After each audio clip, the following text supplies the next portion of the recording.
Bom dia, irmãos. A alegria está falando para vocês, e mais alegria ainda pelo fato de vocês terem acordado tão cedo e terem vindo para cá. O Chus já deitou ali, acordou às 7 da manhã lá em casa para a gente vir para cá, e fico feliz pela disposição de aprender um pouco mais, né? Me sinto até um pouco constrangido por isso, né? Vocês terem acordado tão cedo, e alguns acordaram cedo e foram para a internet para olhar a palestra. E isso realmente é algo que para mim traz constrangimento, porque eu sou apenas um servo, e o que eu quero fazer hoje é ajudar mesmo, né? Ajudar a igreja a crescer um pouco mais, ajudar as equipes de música a pensarem um pouquinho mais sobre o que nós fazemos no culto, né? E a palavra de hoje é apenas uma introdução a esse tema. A gente vai passar rapidamente por algumas cosmovisões e mostrar algumas músicas que foram influenciadas. A gente poderia falar de 20 sistemas de pensamento, 30 sistemas de pensamento que influenciam hoje, que tem voz hoje na nossa sociedade, que nos influenciam, mas a gente vai pegar apenas alguns e acho que vai ser algo bastante proveitoso, né? Algo para a gente realmente pensar. Mas antes disso eu queria que a gente orasse para realmente nos concentrarmos, para realmente levarmos em consideração o fato de que estamos aqui para glorificar a Deus, não simplesmente para ter uma aula, não simplesmente para falar mal de alguma coisa ou falar bem de outra. Então eu vou fazer uma oração aqui, preparando os nossos corações. Pai, eu quero te louvar e te glorificar, Senhor, pela tua bondade, pelo teu poder, Pai, pela tua santidade, Senhor, e pela tua graça, Pai, que é por ela que nós estamos aqui, é por ela que nós nos reunimos hoje, porque o Senhor entregou teu Filho, Pai, por nós. E em teu Filho nós somos um com Ele, nós somos unidos a Ti, Pai. Eu te peço que essa palavra hoje não seja motivo de discórdia, motivo de chateação, algo assim, Pai, mas que seja um início de uma maneira de uma reflexão, de pensamento nas equipes de música, Pai, que elas possam entender um pouco do que vai ser dito aqui, Pai, como isso influencia a nossa adoração, como isso influencia o nosso culto, Pai. Eu te peço que o Senhor esteja cuidando das minhas palavras, Pai, que aquilo que não vem de Ti seja evitado, Senhor, não seja nem lembrado, se for possível, Pai. É isso que eu te peço em nome de Jesus. Amém. Amém. A gente vai citar algumas músicas aqui, alguns ministérios. O objetivo algumas músicas são mais gritantes em seus erros teológicos, algumas músicas são um pouco menos. A maioria delas, eu acredito que as pessoas que compuseram essas músicas, elas não tinham intenção de refletir as cosmovisões que não são bíblicas, elas não tinham intenção de refletir ideias não bíblicas. Como a gente vai ver, muitas das ideias não bíblicas que a gente carrega, nós carregamos não porque nós temos convicção delas, mas pelo fato de que nós nascemos em uma cultura, e da mesma forma como você nasceu numa cultura que fala português e você não escolheu falar português, um dia você tomou consciência de que a língua que você falava era português e que existiam outras línguas, e aí você falou assim, então é por isso que eu falo português e não inglês, francês ou coisa do tipo. É da mesma forma como nós falamos a linguagem da nossa cultura no sentido de idioma, nós falamos a linguagem da nossa cultura no sentido de ideias, no sentido de práticas, no sentido de filosofias e coisas do tipo. Então, muitas dessas músicas que a gente vai citar hoje não é porque o cara é um existencialista, um ateu, e está ali infiltrado na igreja querendo propor a ideia dele e está enganando todo mundo. Às vezes o cara nem tem noção do que ele está fazendo. Então, muitas ideias às vezes nem estão assim tão claras. É um verso que pode indicar essa coisa, é uma tendência no meio evangélico que parece caminhar para isso. Então, se tem uma música que você tem muito carinho, né, lembre-se que música não é doutrina, música não é Bíblia. Então, você pode às vezes desistir de uma música que você gosta muito e falar assim, essa música realmente não era tão boa, e às vezes teve um momento importante de certa música, mas realmente não tente colocar a música acima do amor aos irmãos, por exemplo, né? Então algumas coisas serão criticadas. Se você tem um certo carinho por uma música, isso é comum. Eu também tinha carinho por muita música e hoje eu não canto essas músicas, acho que elas não se aplicam no culto cristão. Então, apenas uma palavra de alerta. Não estou aqui para criticar por criticar. Estou aqui para a gente pensar e refletir um pouquinho sobre a música. Então, antes disso, eu queria apresentar essa palavra que a gente já falou um monte de vezes aqui, que é a palavra cosmovisão. O que significa essa palavra? Ela é uma palavra que é formada de duas palavras gregas, basicamente. Apesar de que uma nem é tão grega, né? É praticamente português. Cosmo e visão. Na verdade, as duas palavras você conhece muito bem. Cosmo significa universo, significa mundo, significa ordem, mas aqui a gente vai usar bem no sentido de mundo mesmo. Né? E visão significa visão. É exatamente isso que a palavra quer dizer. Visão de mundo. E aí você pensa assim, cosmovisão. O que é? Já falei, mais ou menos. Eu tenho uma. Vamos pensar um pouco sobre isso. Se você ver essa imagem aqui, ao que você associa? Associa uma montanha que tem um poste em cima dela. Ou você associa a cruz de Cristo. E aí você associa talvez a valores religiosos, você associa a Deus. Você olha assim e fala assim, ela lembra o fato de que Deus nos amou, enviou seu filho se fez homem, morreu por mim, ressuscitou, e coisa do tipo, e ela tem tudo a ver com isso. Então, eu estou sugerindo algumas coisas, mas no momento em que eu mostrei essa figura, você já chegou a pensar em alguma coisa a respeito dela. Outra figura, por exemplo, um ser humano, ou um desenho de Da Vinci. Você talvez pense alguma coisa sobre isso. Ou, por exemplo, um quadro de Van Gogh. Você pensa sobre ele. Né? Você fala assim, a arte, o que é arte? A arte é isso, a arte é aquilo. Para que serve a arte? Serve para isso, serve para aquilo. E coisas assim.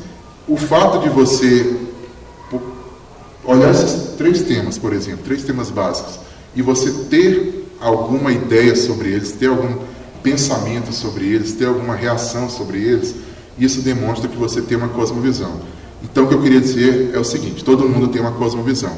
O problema é que normalmente a gente não está consciente disso, que a gente tem uma visão de mundo, que a gente tem um conjunto de valores, um conjunto de pressupostos, uma história, às vezes, que para a gente explica toda a realidade. Por exemplo, Deus criou o mundo, o homem caiu, o homem entrou em pecado, Deus reconciliou o homem por meio do Filho dele, e um dia nós iremos para nos encontrar com ele. Ou o mundo surgiu por acaso, o universo surgiu por acaso, um dia pequenos organismos foram crescendo, evoluindo, virou o homem, nós estamos aqui por acaso, por simples aspectos químicos, físicos e biológicos. Um dia nós iremos morrer, o Sol vai expandir, destruir essa Terra, e aí o universo vai entrar em colapso e acabou, e ninguém nunca ouviu falar de humanidade.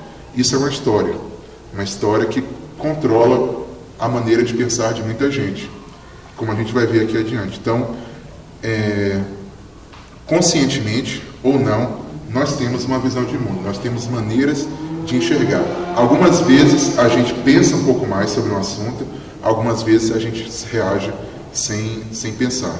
Né? Se eu chegasse assim, aqui e falasse assim, pessoal, esse microfone é meu, estou vazando, esse computador agora é meu, pego o carro e vou embora. Né? O que vocês vão fazer? Vão ficar indignados porque eu estou pegando uma coisa que não é minha. Por que vocês fazem isso? Porque na cabeça de vocês têm um pressuposto de o que não é meu, eu não posso tomar sem a permissão. Que o que eu pego de você, sem pedir, sem você deixar, eu estou fazendo uma coisa errada, é uma coisa injusta. Você não pensa muito. Né? Você simplesmente fala assim, isso é meu, por que você está usando isso? Por que você está comendo o meu sanduíche? Isso é uma maneira como a sua visão de mundo se expressa. Ou, por exemplo, eu proponho aqui, pessoal, se um bebê se uma pessoa estiver gestando o bebê e descobre que esse bebê ele é acéfalo, qual decisão a mãe deve tomar? E aí talvez nessa questão você pense um pouco mais. Bom, pode acontecer isso, bom, pode acontecer aquilo, bom, a justiça deixa, mas será que Deus deixa? Será que aquele bebê é um ser humano? Será que ele não é? Alguns talvez já tenham uma resposta porque já gastaram muito tempo pensando nisso. Outros talvez fiquem um bom tempo pensando. Ou eu falo, gente, é apropriado no culto eu ter um teclado ou é mais apropriado eu ter um órgão?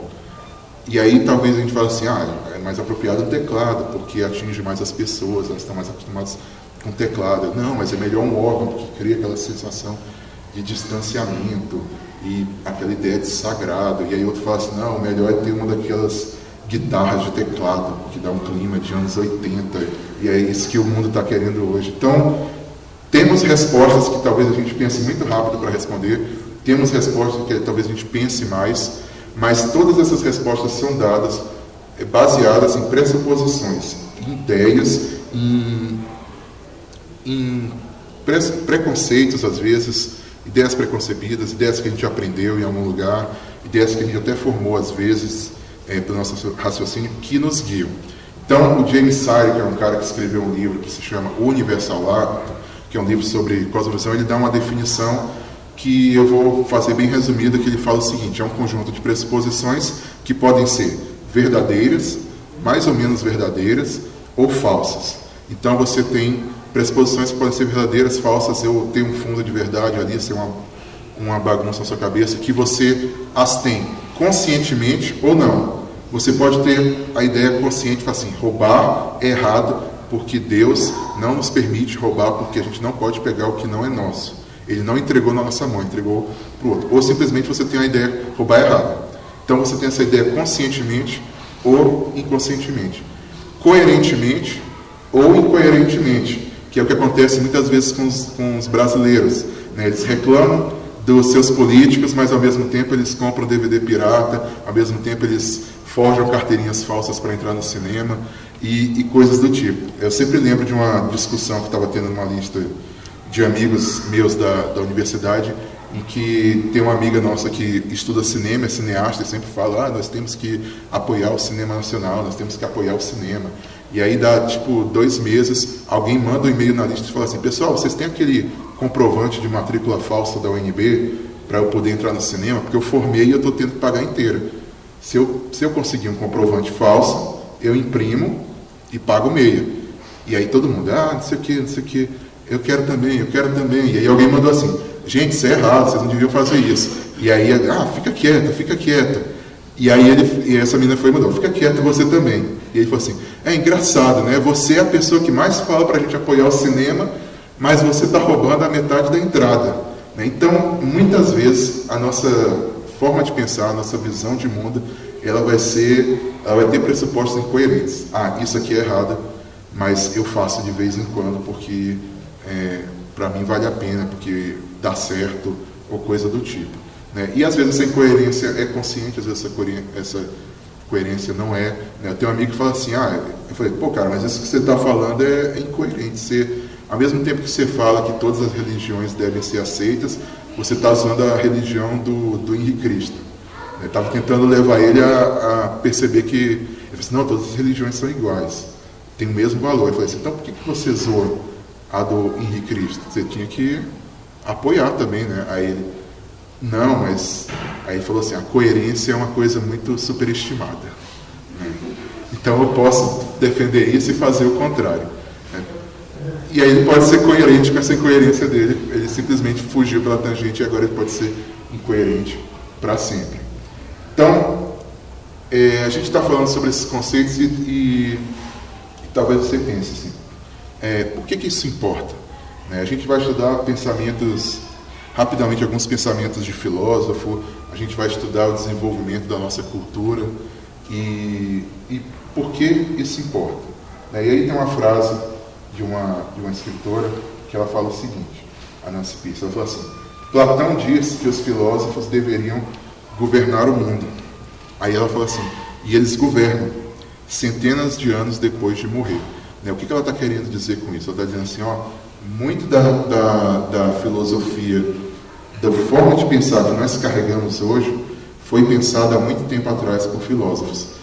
Muitas das maneiras como nós pensamos hoje pode ter sido algo criado por um gnóstico, por um existencialista, por um deísta, por algo do tipo, e que a gente simplesmente carrega, e esse pensamento hoje domina, né, as nossas universidades, o nosso governo, a mídia. Ela não é dominada por uma forma de pensamento que um dia o presidente acordou, um dia o reitor acordou, um dia o Roberto Marinho acordou e falou assim, a partir de agora eu vou falar isso.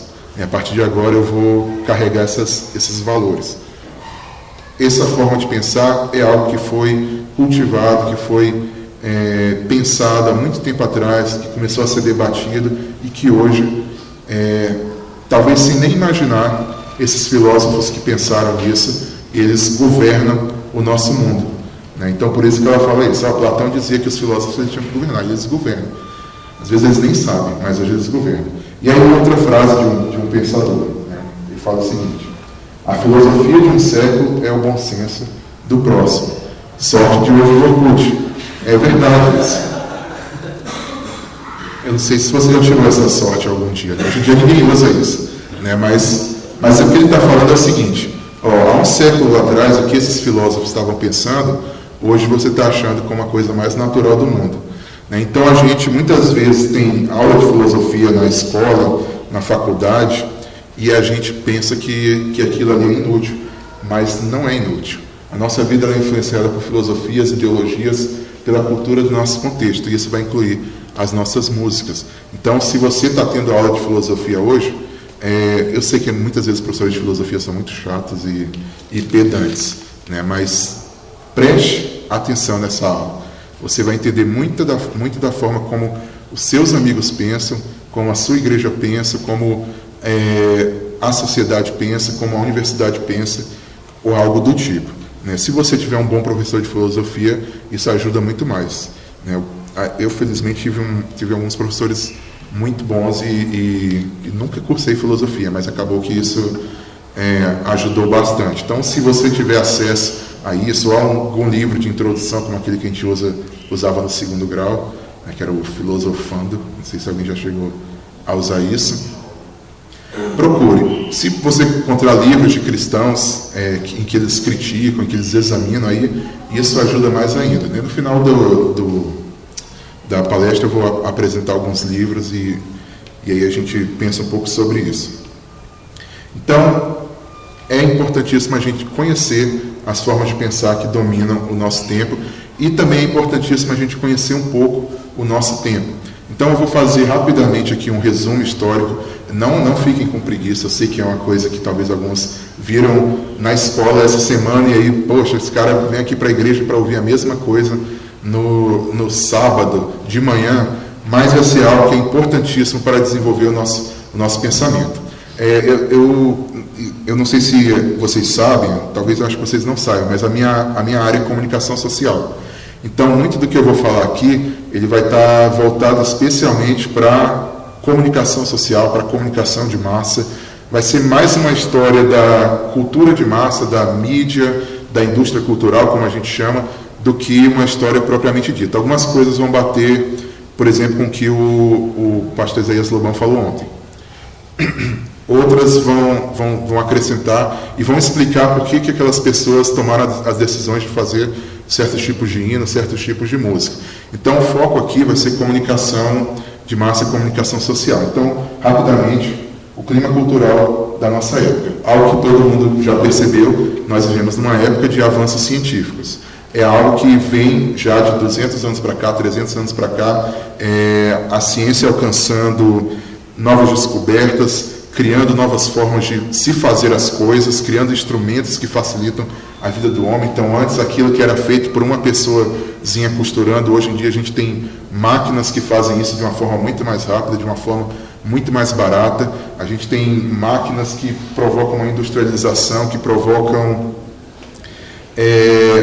uma maneira mais barata de se fazer produtos com produção em massa. Se antes você precisava esperar 5 dias para alguém te dar um produto, 10 dias, 1 mês esperando alguém costurar o seu casaco, hoje em dia você chega na loja e você tem à sua disposição milhões e milhões de roupas que você pode usar, várias cores diferentes, vários estilos diferentes, várias maneiras diferentes de se vestir, algo que não acontecia até pouco tempo atrás, né? A gente nasce hoje e pensa que, às vezes, o que acontece hoje é o que acontecia há 20, há 40, 100 anos atrás. Não é, gente. Ninguém chegava no shopping e tinha à sua disposição 300, 400 tênis para escolher.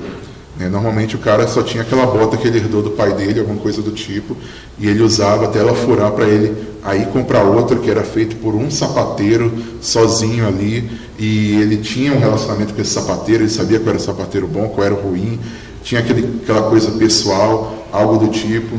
E hoje em dia a gente está num momento diferente, num momento em que você não sabe quem é que faz, né? Esses dias a gente viu a notícia, por exemplo, de que uma grande loja, a Zara, utiliza trabalho escravo, né, para fazer os seus produtos, e aí um monte de mulher entrou em desespero e falou assim: eu não acredito.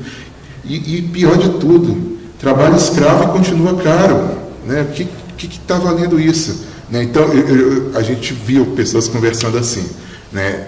E a gente não sabe quem é que faz, a gente não sabe como se faz, a gente simplesmente chega na loja, pega, não fala às vezes nem com o vendedor, passa o cartão. Aliás, a gente entra no site, não fala com ninguém, né? Compra pra gente, chega lá em casa, você escolheu entre milhões e milhões de casacos e coisas do tipo. Então, industrialização.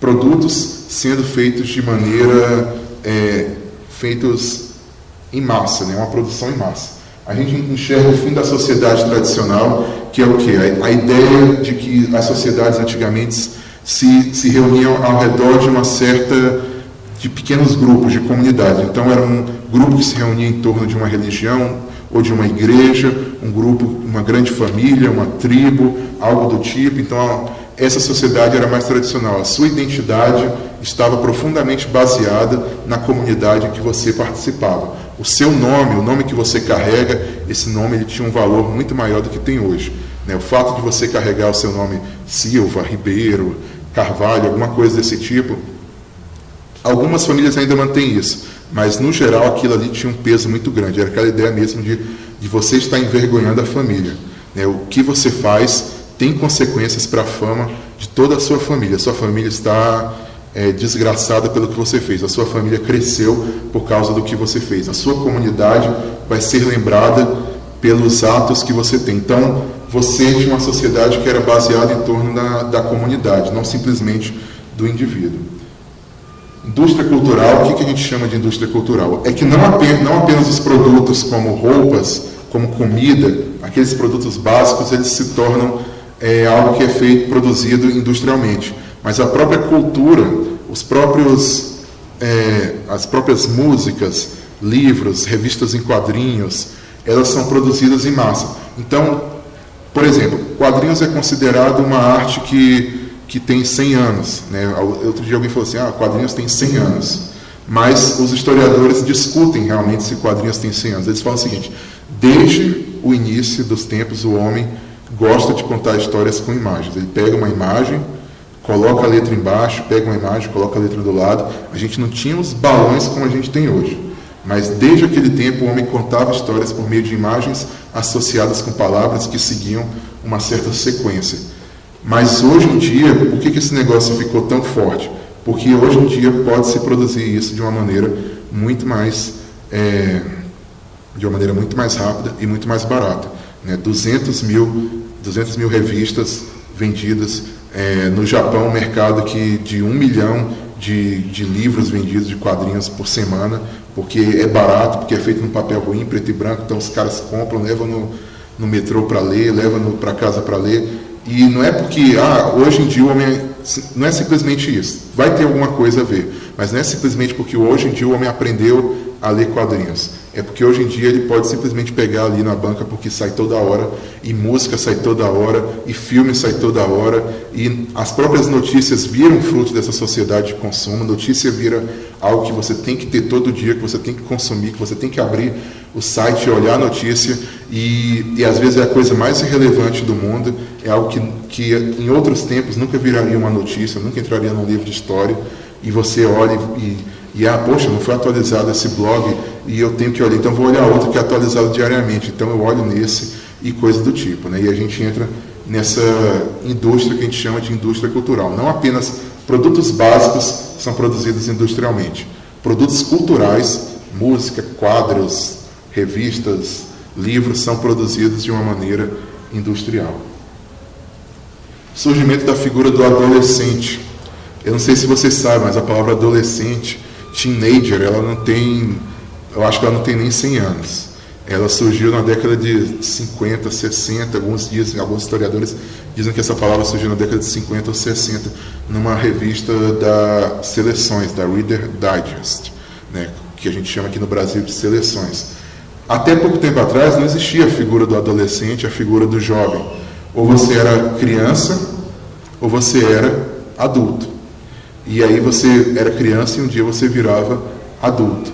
E aí a gente agora tem a figura do adolescente, agora a gente tem a figura do jovem, e agora a gente tem mercados segmentados para o jovem e para o adolescente. Se você observar a maioria das propagandas hoje, essas propagandas elas são focadas no jovem.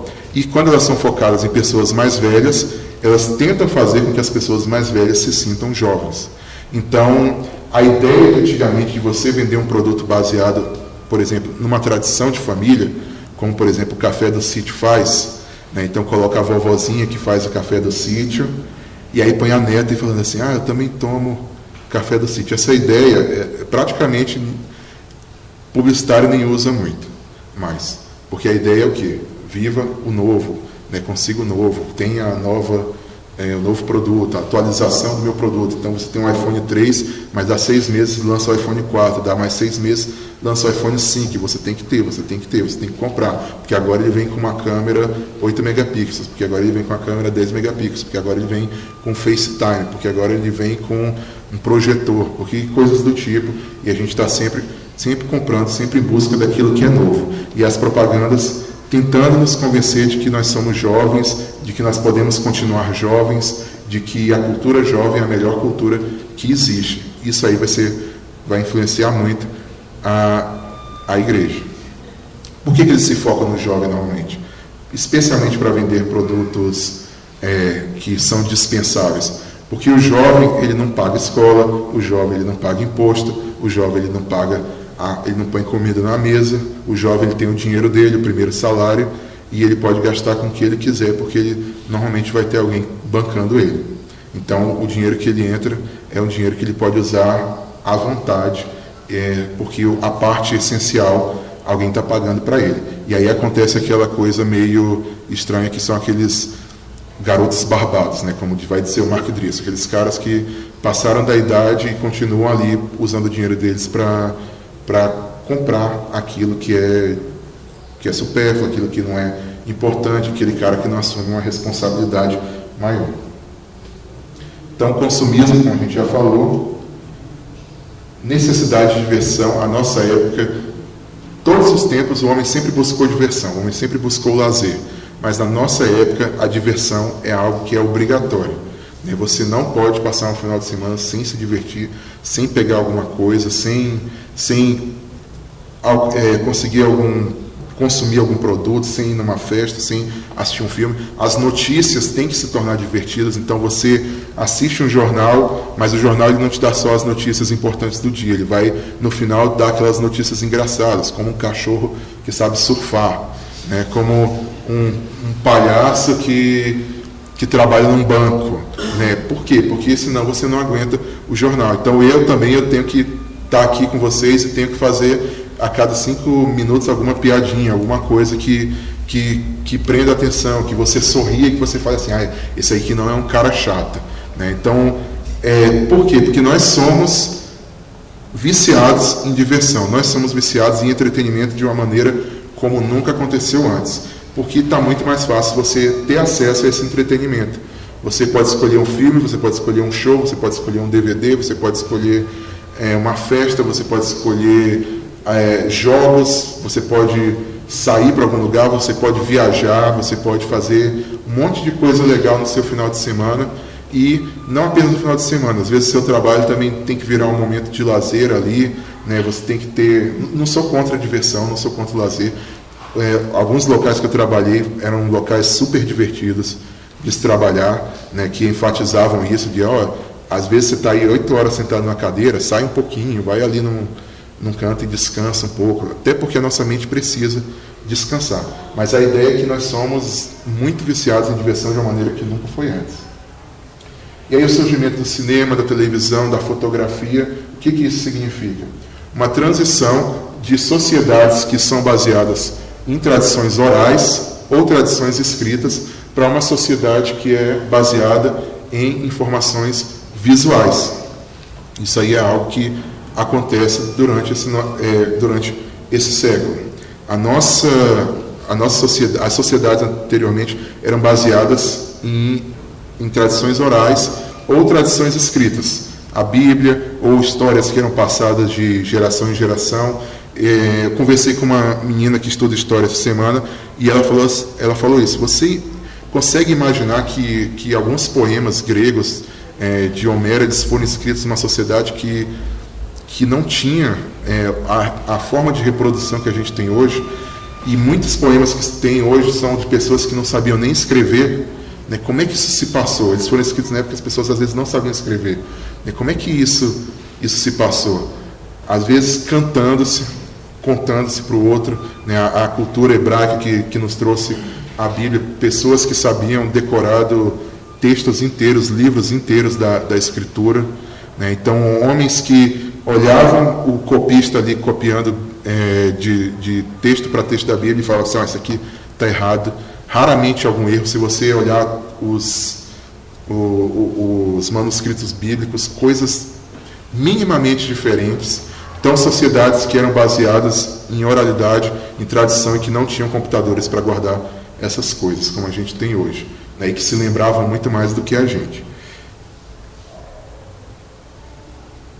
Nós vivemos numa sociedade pessimista, nós tínhamos uma sociedade otimista com os avanços científicos, falando assim, agora a humanidade vai crescer, agora a humanidade vai evoluir, agora nós estamos esclarecidos, agora a ciência chegou para trazer a solução para esse mundo.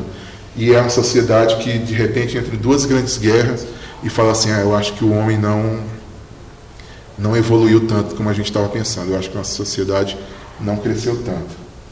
O homem passa a se ver como uma máquina, como um animal, como um sistema de hormônios. Então é aquela coisa que você vê na televisão de que fala assim, os cientistas explicam o amor.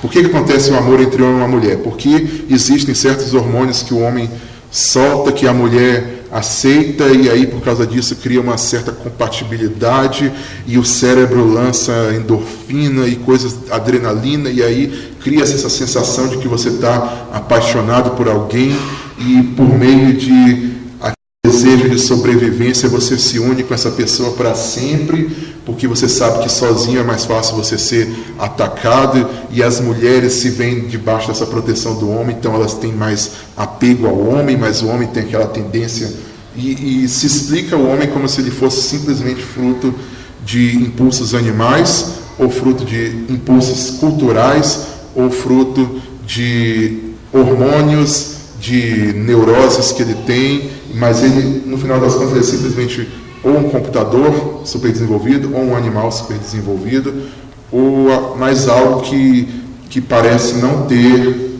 consciência de si mesmo, porque essa consciência é algo que existe simplesmente por causa de química ou coisa do tipo, e aí o homem fala assim, mas se eu sou isso, o que eu sou?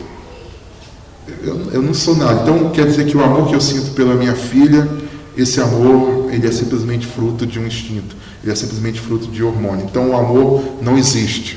Então as decisões que eu tomo não existem. Então o que eu penso sobre a vida não faz sentido, só faz sentido porque algum dia eu me tomo... Isso transforma o homem num cara completamente sem saber quem ele é. E aí ele se vê num sistema, num universo que surgiu por acaso, que surgiu numa explosão, e ele é fruto de um processo aleatório. E aí ele fala assim, então nem o fato de eu estar aqui tem algum sentido, porque ninguém nunca me colocou aqui. A igreja ensinou que Deus colocou a gente aqui, parecia que a gente tinha algum propósito por estar aqui. Mas agora ninguém me colocou aqui. E tudo que eu fizer não vai ter o menor sentido. Por quê? Porque o mundo vai acabar e o universo nem vai ver que a Terra existiu algum dia. E toda essa sociedade, toda essa coisa bonita que você aqui, isso aqui. Então, isso aqui que eu estou falando, gente, isso não é simplesmente da minha cabeça, mas é algo que pensadores observaram a vida e falaram assim, olha, a conclusão que eu chego é essa, né? Nós estamos perdidos. Então o homem entra em desespero, porque ele percebe que ele não é nada, não toma decisões nenhuma, ele é fruto de evolução, ele é um animal, ele é uma máquina, ele é algo que não pensa, não decide, não caminha, não tem consciência de si mesmo. Ele vive num universo que surgiu do nada e vai caminhar para o nada e ninguém nunca vai perceber o que ele fez. Acabou. Então o homem entra em desespero. E aí ele tenta escapar desse desespero de alguma forma. Com o quê? Com arte, com sentimentos, com experiências, com diversão, com religião, com autoestima, com alguma coisa do tipo. Então, o homem hoje, ele sempre foi assim, mas hoje parece que aquilo ali ficou mais claro, ficou mais coerente, né? Ele tenta escapar desse desespero, dessa vida que ele tem, que parece não ter o menor sentido, de alguma forma, né? Então, por isso que a gente vê alguns slogans que a gente vai olhar aqui mais para frente, que é assim, ó, dê sentido à sua vida, né? Faça a sua vida valer a pena, porque se você não realizar agora, não vai fazer nenhuma diferença no futuro, coisas do tipo. Então, alguns slogans do nosso tempo. Aí eu botei essa imagenzinha, então vocês não vão conseguir ler, mas tem uma foto da Bíblia, é uma piada de ateu. Tem uma foto da Bíblia e está escrito assim, Pix, né, figuras, ou então isso aí não aconteceu. Então, o que ele está querendo dizer? Está querendo dizer assim, ó, vocês carregam um livro de tradições, um livro escrito, que conta um monte de coisa que aconteceu, mas a gente não tem foto de nada disso. A gente não tem nenhuma filminho de Moisés abrindo o mar. A gente não tem nenhum retrato de Jesus ressuscitado encontrando com os discípulos. Então, não aconteceu. Sinto muito. Esse registro de vocês não vale nada. Né? Basicamente, resumindo, uma imagem vale mais do que 1000 palavras. Né? Fotos de Jesus ressuscitado valem mais do que o relato de Mateus, Marcos, Lucas, João, Paulo, Pedro e toda a turma aí, e 500 cristãos que observaram Jesus ressuscitado e coisas do tipo. Uma imagem valeria muito mais do que esse registro aí que vocês têm. É engraçado porque, se eles forem parar para pensar, acabou a disciplina da história também, né? Mas isso aí é inconveniente, não vamos, porque você não tem foto de muita coisa também, né? Mas eles vão criticar só a Bíblia. Outros slogans do nosso tempo. Seja você mesmo. Expresse-se do seu jeito. Alguns vocês devem conhecer aí. Né? Do seu jeito é do Burger King. Seja você mesmo é do 7-Up, aquele refrigerante. É o quê? Mostre a sua individualidade. Né? Não se atenha aos valores da sua comunidade. Não ligue para essa grande família que você nasceu ou coisa do tipo. Né? O importante é ser quem você é. Não leve a vida tão a sério. Por quê? Porque essa sua vida não tem o menor sentido. Se você levar a sério demais, quem que leva a sério uma coisa que não tem sentido? Né? Faz essa vida valer a pena. Por quê? Porque daqui a 70 anos ninguém vai nem saber quem você era. Então, qual que é a hora que vai valer alguma coisa a pena? Agora. Então, aproveite o dia hoje.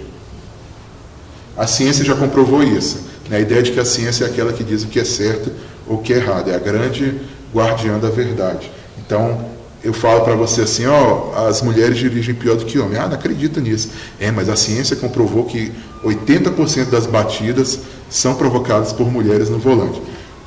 Então esse argumento eu não posso negar.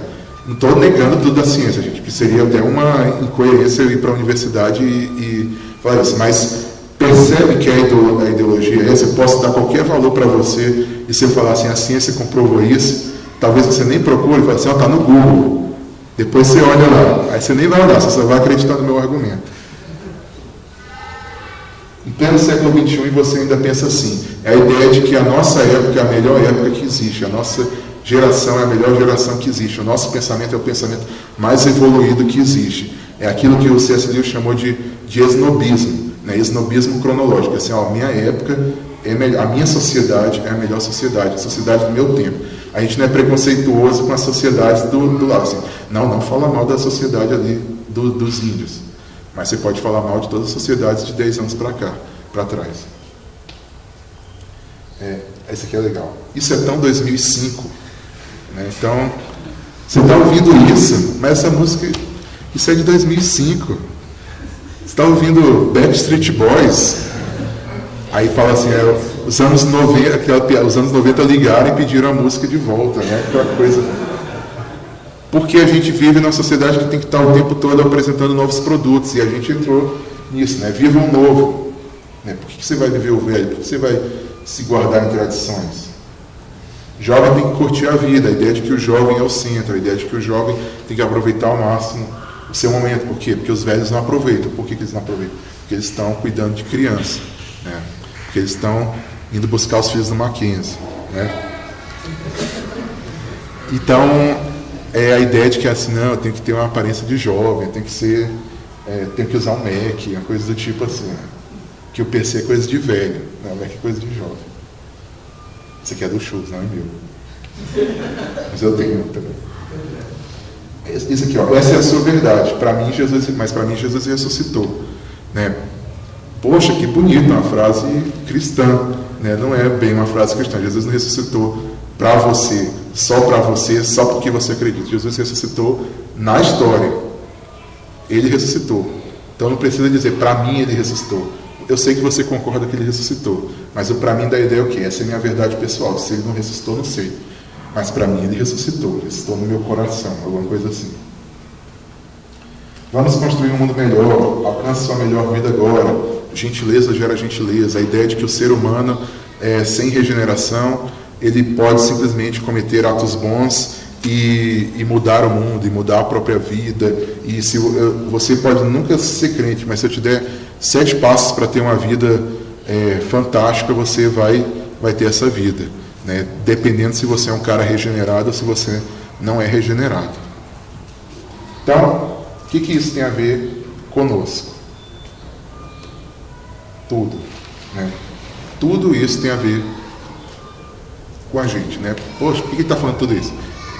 Porque nós estamos inseridos nesse contexto. O pensamento da nossa época influencia como pensamos. Assim como aquilo que eu já falei, assim como nós escolhemos nossa língua, quando nascemos, nós escolhemos a cosmos da nossa cultura, apenas aprendemos a falar. Nosso serviço de culto, nossos sermões, nossas músicas são influenciadas pela cultura. E o nosso serviço de culto, mais do que qualquer outra época, ele é muito influenciado pela cultura. Não é algo assim que você pensa assim, mas toda época falou a sua linguagem. Não é bem assim, gente. Você pode olhar até para 70 anos atrás, 60 anos atrás, né? Você não tinha, em Chicago do século 30, big bands tocando na igreja, né? E a igreja com um clima de cabaré, com pessoas jogando carta e mulheres musas cantando e assim, olha aí, a nossa igreja está expressando a cultura.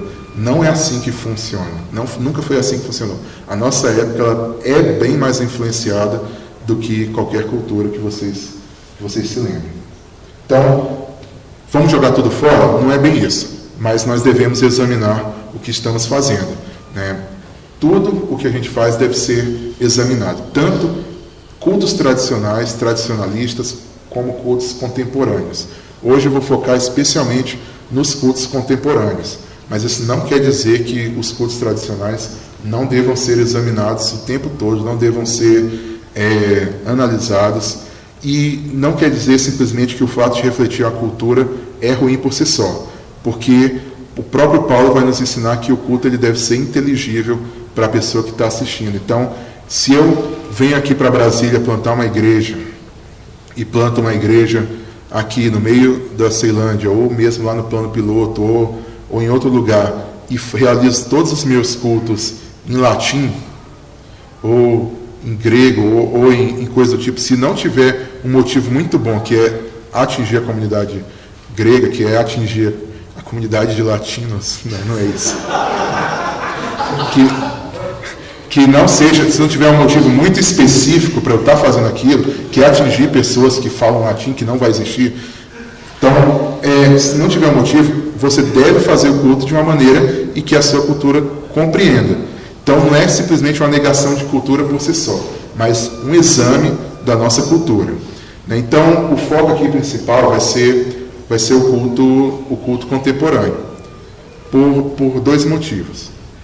Primeiro, porque eu fui criado em culto contemporâneo, então, para mim, lembrar de cânticos é muito mais fácil do que lembrar de hinos. Então, eu sei que tem muitos hinos com problema. O Dilcilei me informou, falou para eu procurar hinos, mas o meu conhecimento de hinos é ridículo, é vergonhoso. Então o foco vai ser em cânticos, especialmente, e pelo fato de que o culto contemporâneo é o que a maioria das igrejas está procurando, tenta procurar hoje. E aí, falar uma palavrinha importante antes, que o Isaías Lobão não está aqui, vai perder, que ele falou assim: você vai falar do freaks na sua palavra? Aí eu falei assim: vou, claro que eu vou. Então está aqui. Essa foto aí foi eu que tirei. Esse grupo aí, pessoal da terceira que estiver vendo, não fiquem com raiva de mim. Esse grupo aí é um grupo que a gente tinha na terceira igreja batista, e era um grupo que buscava cantar músicas jovens. E por muito tempo eu ajudei nesse grupo, né? Eu fiz o encarte do CD, tirei foto, trabalhei na divulgação, me envolvi, defendi com unhas e dentes e coisas do tipo. E isso não tem nem 6 anos, tem 6 anos agora, 5 anos. Então, a pessoa que está falando aqui para vocês não é um cara que foi criado em igreja tradicional, não é um cara que foi criado com hinos, não é um cara que está falando assim: os hinos mudaram a minha vida, eu me converti com hinos, então a gente tem que cantar hinos. Mas é uma pessoa que passou muito tempo organizando show, organizando culto, organizando espetáculo. Trabalhei com jovens quase 10 anos, defendi muito o tipo de louvor contemporâneo, não jogo fora tudo do louvor contemporâneo, muito pelo contrário, acho muito importante, acho muito útil. O que a gente vai criticar não é o culto contemporâneo por si só. O que a gente vai criticar é o espetáculo, o que a gente vai criticar é certas ideologias que acabam invadindo o nosso culto. Então, você não está falando aqui, a pessoa que está falando com você não é um cara super tradicional, não é um cara que vai defender a salmodia exclusiva ou coisa do tipo, mas alguém que se envolveu muito tempo com esse trabalho, que viu esse trabalho começar, viu esse trabalho acabar, e aí eu continuei ainda trabalhando com jovens e vi pessoas que tentavam voltar a esse período, pessoas que rejeitaram totalmente esse período também, e nesse tempo todo eu reuni alguns aprendizados com isso, né? E nem tudo, e muita coisa assim é o quê? Fruto de reflexão. Há talvez 4 anos atrás, se você viesse criticar um trabalho desse, eu ia falar assim: você é um legalista, você não entende. Talvez há 2 anos atrás eu falaria isso, talvez. Então é algo que há muito tempo eu venho pensando, e é um pensamento que foi se desenvolvendo. Não é simplesmente esse cara ficou revoltadinho e agora está querendo cuspir no prato que comeu. Então, esse cara foi criado assim e quer impor todo mundo a forma como ele foi criado. Não é isso. Então, é algo só para você saber quem está falando com você, né? Então, não é simplesmente alguém que não conhece nada, que nunca viveu momentos desse tipo. Eu vou dividir a palavra em três assuntos. Como a cultura molda o culto. Aspectos textuais, em que a gente vai criticar não apenas, que a gente vai criticar não doutrinas, mas português mesmo, né? A gente não vai nem entrar muito fora o fato de que a Bíblia nos ensina a fazer coisas com arte e nos ensina a fazer um culto inteligível, a gente não vai entrar tanto em doutrinas, mas vai ser importante. Aspectos formais e aspectos de conteúdo. Aspectos formais: forma, estilo, maneira como se apresenta o culto. E conteúdo, realmente a gente vai entrar naquela questão mesmo de cosmovisões, só para vocês saberem. Então, aspectos textuais. Como eu falei para vocês, nós estamos na transição de uma sociedade... estamos na transição não, já praticamente mudamos.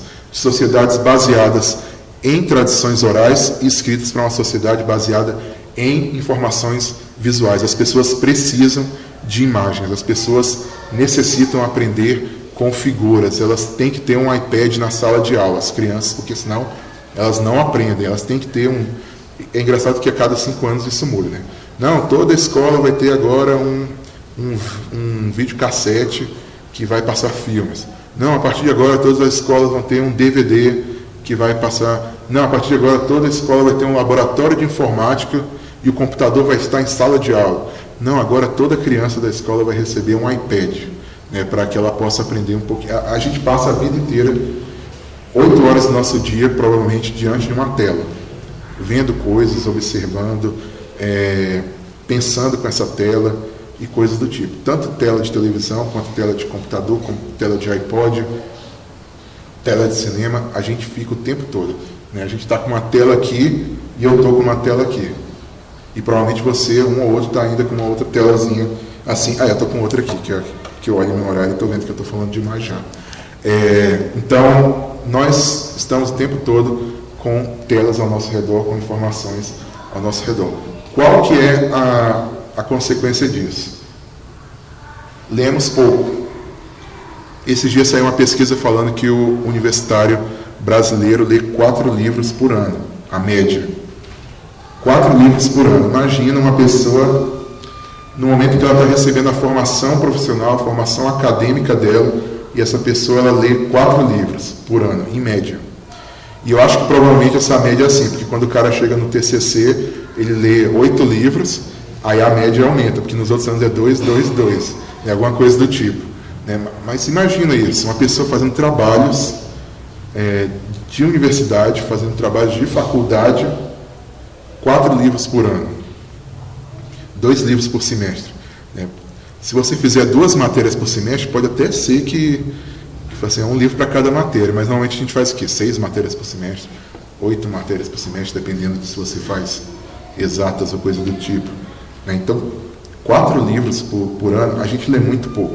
A gente é uma sociedade, não apenas no Brasil, mas no mundo todo é uma sociedade que lê pouco. Escrevemos pouco. Não, mas eu escrevo e-mails todo dia. Não é a mesma coisa, gente.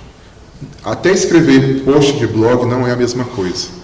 Por quê? Porque você apaga o que você escreve, você não comete erro, você errou ali o que você estava falando, o que você faz? Deleta. Então, o que isso acontece com a nossa forma de pensar, a nossa forma de falar? A gente, muitas vezes, não consegue falar de uma maneira que tenha direção, que tenha progresso, que tenha crescimento. Então, é muito comum hoje a pessoa trava, porque ela começou o pensamento e aí ela esqueceu para onde que ela chega. Por quê? Porque ela não sabe mais escrever texto estruturado, ela não pensa estruturalmente, ela não consegue ter começo, meio e fim. Mesmo que ela escreva um e-mail com começo, meio e fim, esse meio, esse começo, esse fim, eles foram alterados um monte de vezes. Mesmo que ela escreva um trabalho gigantesco, isso aí é todo mundo, sabe, né? Esse aí é o povão, os acadêmicos não fazem isso. Não, todo mundo. Por quê? Porque seu próprio trabalho, seu TCC, a sua dissertação, coisa do tipo, você mudou a ordem o tempo todo, é ótimo isso facilita, ajuda muito a sua vida. Né? E não estou dizendo que isso é pecado, que é pecado você apagar o seu texto e mudar de ordem os blocos do seu texto. Eu estou dizendo que isso cria uma cultura, um costume nosso de que a gente não precisa estruturar tão bem a maneira como a gente fala, a maneira como a gente escreve. Não sabemos interpretar texto, então prova do CESP para vestibular, prova do CESP para concurso, prova de português. A pessoa que sabe interpretar texto normalmente é a pessoa que gabarita, porque o nível é tão baixo de como se interpreta um texto, que aquele que tem uma mínima noção de entender o que um autor está dizendo, esse cara consegue todos os pontos. Né? Então, é algo assim que muitos professores de português falam. Né? Você que sabe interpretar texto, a pessoa que sabe interpretar o texto, essa pessoa, gabaritar vestibular é quase impossível, mas prova de português de concurso a pessoa que sabe interpretar o básico, assim, ela consegue gabaritar. Falar assim, o autor está dizendo isso, então significa isso. Quer ver como o pessoal não sabe interpretar texto? Olha o comentário de Facebook. O cara escreve algum post e vê como muitas vezes uma pessoa não compreende o que ele está falando e às vezes até se cria algum tipo de confusão. Né? Porque as pessoas não conseguem às vezes interpretar 140 caracteres. É verdade isso. E aí, imagina pastores que não sabem interpretar texto, imagina cantores que não sabem interpretar texto, que não sabem ler, que não sabem escrever. Né? O que acontece? Nós lemos pouco, escrevemos pouco, não sabemos interpretar texto, mas a gente ainda tenta compor música. Então, uma pessoa que nunca lê uma poesia, uma pessoa que não tem noção de métrica, que não tem noção de ritmo, não ritmo de música, ritmo de texto, de encadeamento, uma pessoa que não tem noção de como se faz um bom texto, uma pessoa que não conhece nenhuma rima a não ser, como falou ontem, Jesus, luz, cruz. Ou então, amar, louvar, exaltar, levantar, cantar, né? Como diz aquela música, né? Se eu rimar com in, você vai gostar de mim, para eu ser seu salgadinho, que era uma paródia das músicas de pagode da década de 90. Né? Então, rima com in só para chegar no fim. Ele termina assim. Né? Todos os versos terminam com in. Então, a gente só sabe fazer isso. E isso não é simplesmente uma questão... isso não é nem uma questão de doutrina, é uma questão de educação. Né? Você ler, escrever, interpretar um texto. Né? Quantos já escreveram uma carta aqui? Não carta de e-mail no computador, carta no papel, na caneta, na máquina de datilografar. Sim, todo mundo há muito tempo. Imagina uma máquina de datilografar você apagar um parágrafo inteiro. Né? O que você faz com aquilo? Eu escrevi, acho que eu tinha 7 anos a última vez que eu escrevi uma carta de máquina de datilografar. Escrita eu demorei. Hã? Não, foi meu pai. Ele estava morando uma época aqui e eu estava em Teresina. Mas assim, é algo que não é simplesmente porque assim, porque o pessoal é incompetente e não quer saber escrever. É porque realmente o computador não facilita. Né? O computador ajuda nesse problema. É muito fácil você escrever um bom texto alterando ele 50 vezes. Então, nós somos pessoas que têm dificuldade em escrever. Mesmo as pessoas que escrevem bem, elas têm dificuldade em escrever como se fazia antigamente. E aí eu vou listar aqui algo que parece que não tem muito a ver, que é algo que um certo teólogo chamado Robert L. Dabney, um teólogo presbiteriano, ele escreveu como características de um bom sermão. E por que ele escreveu isso? Porque ele percebeu que as pessoas não sabiam escrever os seus sermões. Né? Então ele fala o seguinte, e aí a gente vai aplicar isso à música. Ele fala, fidelidade ao texto bíblico. O que é fidelidade ao texto bíblico? É interpretar o texto bíblico. Uma das coisas é isso. Né? Você saber o que o texto bíblico está dizendo. Né? Muitas vezes nós vemos pregações de pessoas que não sabem, e músicas de pessoas que não sabem o que o texto bíblico está falando. Unidade, o que quer dizer isso? Quer dizer que o seu sermão começa falando da graça de Deus e termina falando da graça de Deus. O seu sermão começa falando da vida de José e termina falando da vida de José. Ele começa falando da Trindade e termina falando da Trindade. Ele não começa com Adão e Eva e a serpente, e o segundo ponto você vai para Nabucodonosor comendo grama, e aí você fala, viu como o homem pecou, viu como Deus pune o governante, o mau governante? Esse é o meu sermão. Não, esse sermão não tem unidade.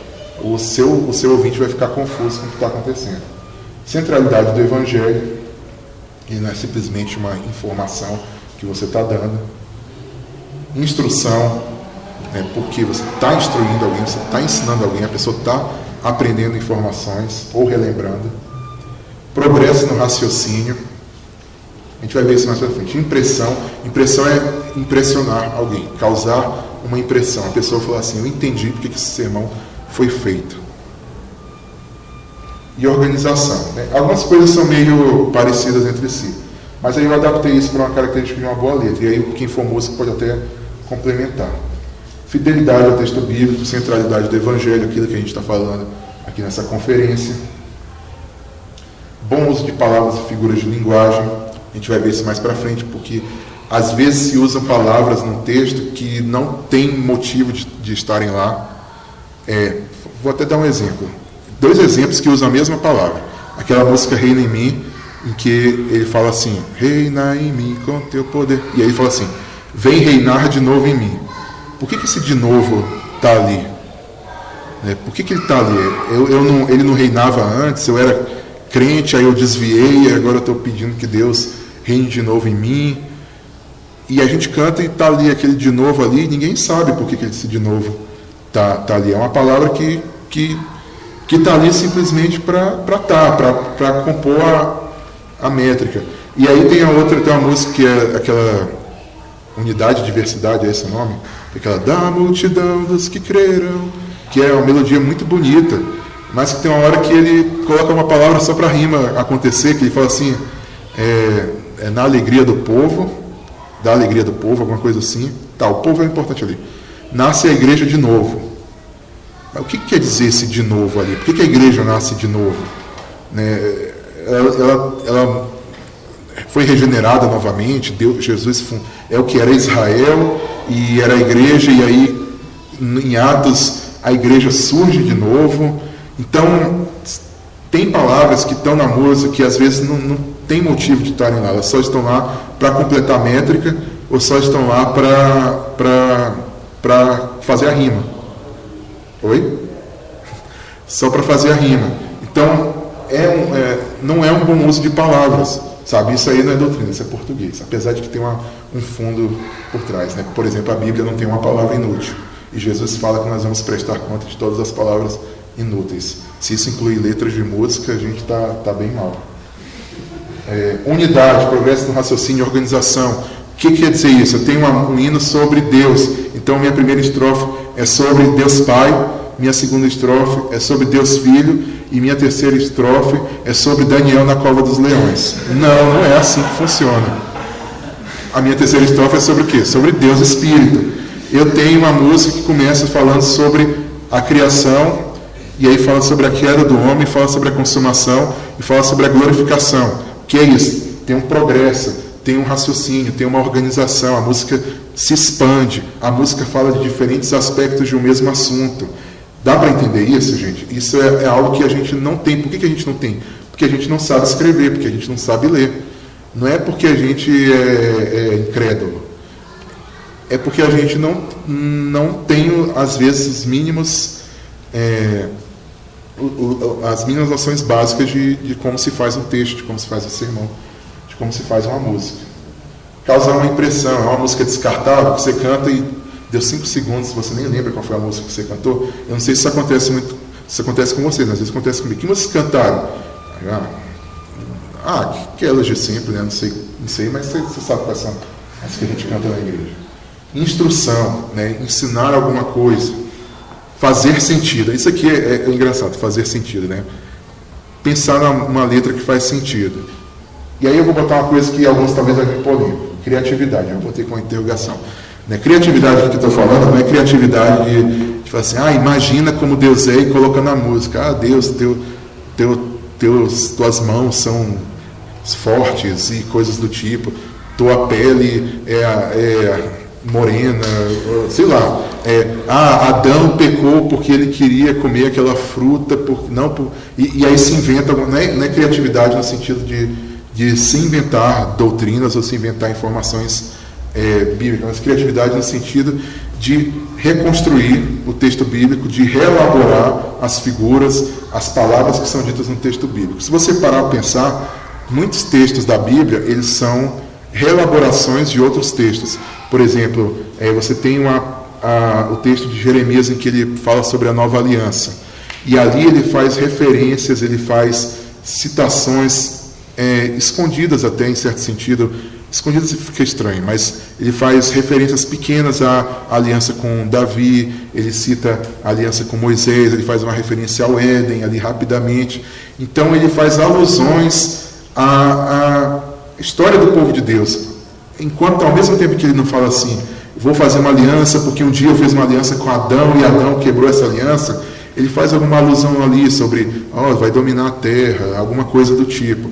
Então, quando Deus vai fazer uma aliança com Noé, você vai olhar que vai ter um paralelo com as primeiras palavras que Deus dá para Adão. Quando Jesus fala de Jonas, ele pega a história de Jonas e reconstrói de alguma forma. Paulo. Então, a Bíblia toda ela tem essa prática de usar figuras de outros textos e reescrevê-los. Claro que a gente tem um limite, a gente não pode simplesmente sair mudando tudo, inventando coisas que... Então, se a Bíblia usa o fogo normalmente como uma figura de julgamento, o coerente é que você use o fogo também como essa figura, né, coisas do tipo. Né, como essa falta de criatividade se reflete na nossa música hoje? Por exemplo, músicas evangélicas com chuva. Vocês lembram de alguma? Eu listei aqui algumas. Faz chover, Fernandinho. Aí, não satisfeito, Fernandinho fez Dança na Chuva. Tem alguns que eu não conheço, gente. Eu tô meio por fora da cena gospel, né, do mercado fonográfico. Mas Soraya Moraes fez o Som da Chuva, Diante do Trono fez a Tua Chuva, a Eichela fez a Chuva do Poder, a Alda Célia a Chuva de Avivamento, a Juliana Santiago fez a Chuva de Deus, e Comunhão de Oração fez o Como Chuva. É pecado você citar chuva na música? Não é pecado. Se você compôs uma letra bíblica que tem referência à chuva, o seu título tem chuva, né? Não é que você está errado nisso. O que eu estou querendo mostrar aqui é um sintoma de como nós simplesmente, às vezes, repetimos fórmulas. Isso não acontece simplesmente no meio neopentecostal. Às vezes pode acontecer no meio reformado, não tanto com músicas, mas simplesmente eu repeti chavões, eu repeti certas palavras, porque eu ainda não formei o meu pensamento. Então, a única coisa que eu sei fazer é o quê? Repetir. Então, eu uso frases de efeito, como tem reformado que é deformado, aquelas coisas do tipo. Assim, como eu não fui criado meio reformado, eu descobri que isso era um clichê esses dias. Né? Alguém contou, mas eu conheço, mas clichê, e aí esse repete muito. Não temos que ter ortodoxia, temos que ter ortopraxia. Pregue o evangelho, se necessário, use palavras. Então, se repete chavões, se repete... Por isso que a gente tem crianças pastoras, porque elas sabem repetir aquilo. Não é algo que elas pararam no texto bíblico e pensaram e elaboraram e estão falando conscientemente. Elas simplesmente repetem. E na nossa música isso acontece também. Outros exemplos de textos. Você que está vendo na internet, você dá um Google aí, eu vou dar o nome das músicas, você entra no Google e olha comigo aqui. Que não vai filmar o PowerPoint, vai? Mas fica bom filmar o PowerPoint? Beleza. Tá, leva-me além, Ministério Apacentar. Gente, o objetivo aqui não é fazer gozação com as músicas, coisas do tipo. Eu sei que vai ter gente que não vai aguentar e vai rir, mas o objetivo não é rir das músicas, não é rir das pessoas, e muito menos rir de quem canta ou zoar quem gosta das músicas. Tá, vamos ter essa consciência, porque nós não estamos diminuindo pessoas por diminuir. Mas vamos pensar nessa letra aqui. Só de português, não estou falando de doutrina, não. É que normalmente o pessoal vem e fala assim, estão falando errado aqui, é uma doutrina. Mas pensa aqui comigo. Render a ti adoração e derramar o meu ser é o que o meu coração deseja toda manhã. Tá, a frase tem uma certa estrutura. E aí, só que aí ele começa a falar uma coisa que é meio inexplicável, meio insensível, sem sentido. Te imaginar é me inspirar para te dizer, estou apaixonado cada vez mais por ti. O que significa isso? Quer dizer que toda manhã, que eu estou juntando o texto anterior, eu acordo, quero derramar meu ser, então eu paro e imagino Deus, e por meio dessa imaginação de quem é Deus, que aí já estou quebrando algum mandamento, mas beleza. Eu me inspiro. O que quer dizer esse me inspirar também? Para te dizer, estou apaixonado cada vez mais por ti. Dá para ver que tem alguma coisa aqui que está meio esquisita, que parece que as palavras foram colocadas mais para provocar alguma coisa, para criar uma coisa inexplicável, uma coisa muito sentimental, em que você não sabe muito bem o que está acontecendo ali. Te imaginar é me inspirar para te dizer, estou apaixonado por ti. Ele continua, Senhor, tu és incomparável, teu nome é maravilhoso. Leva-me além, leva-me além. Então, fica assim, o que quer dizer esse leva-me além? ao nível mais profundo de intimidade. O que é isso? O que é esse nível mais profundo de intimidade? É eu sentir aquela coisa ali, me inspirar para te dizer, estou apaixonado? Leva-me além que a minha vida flua mais da tua unção. A gente sabe o que é unção, porque o que se quer dizer com unção, porque a gente conhece o meio evangélico.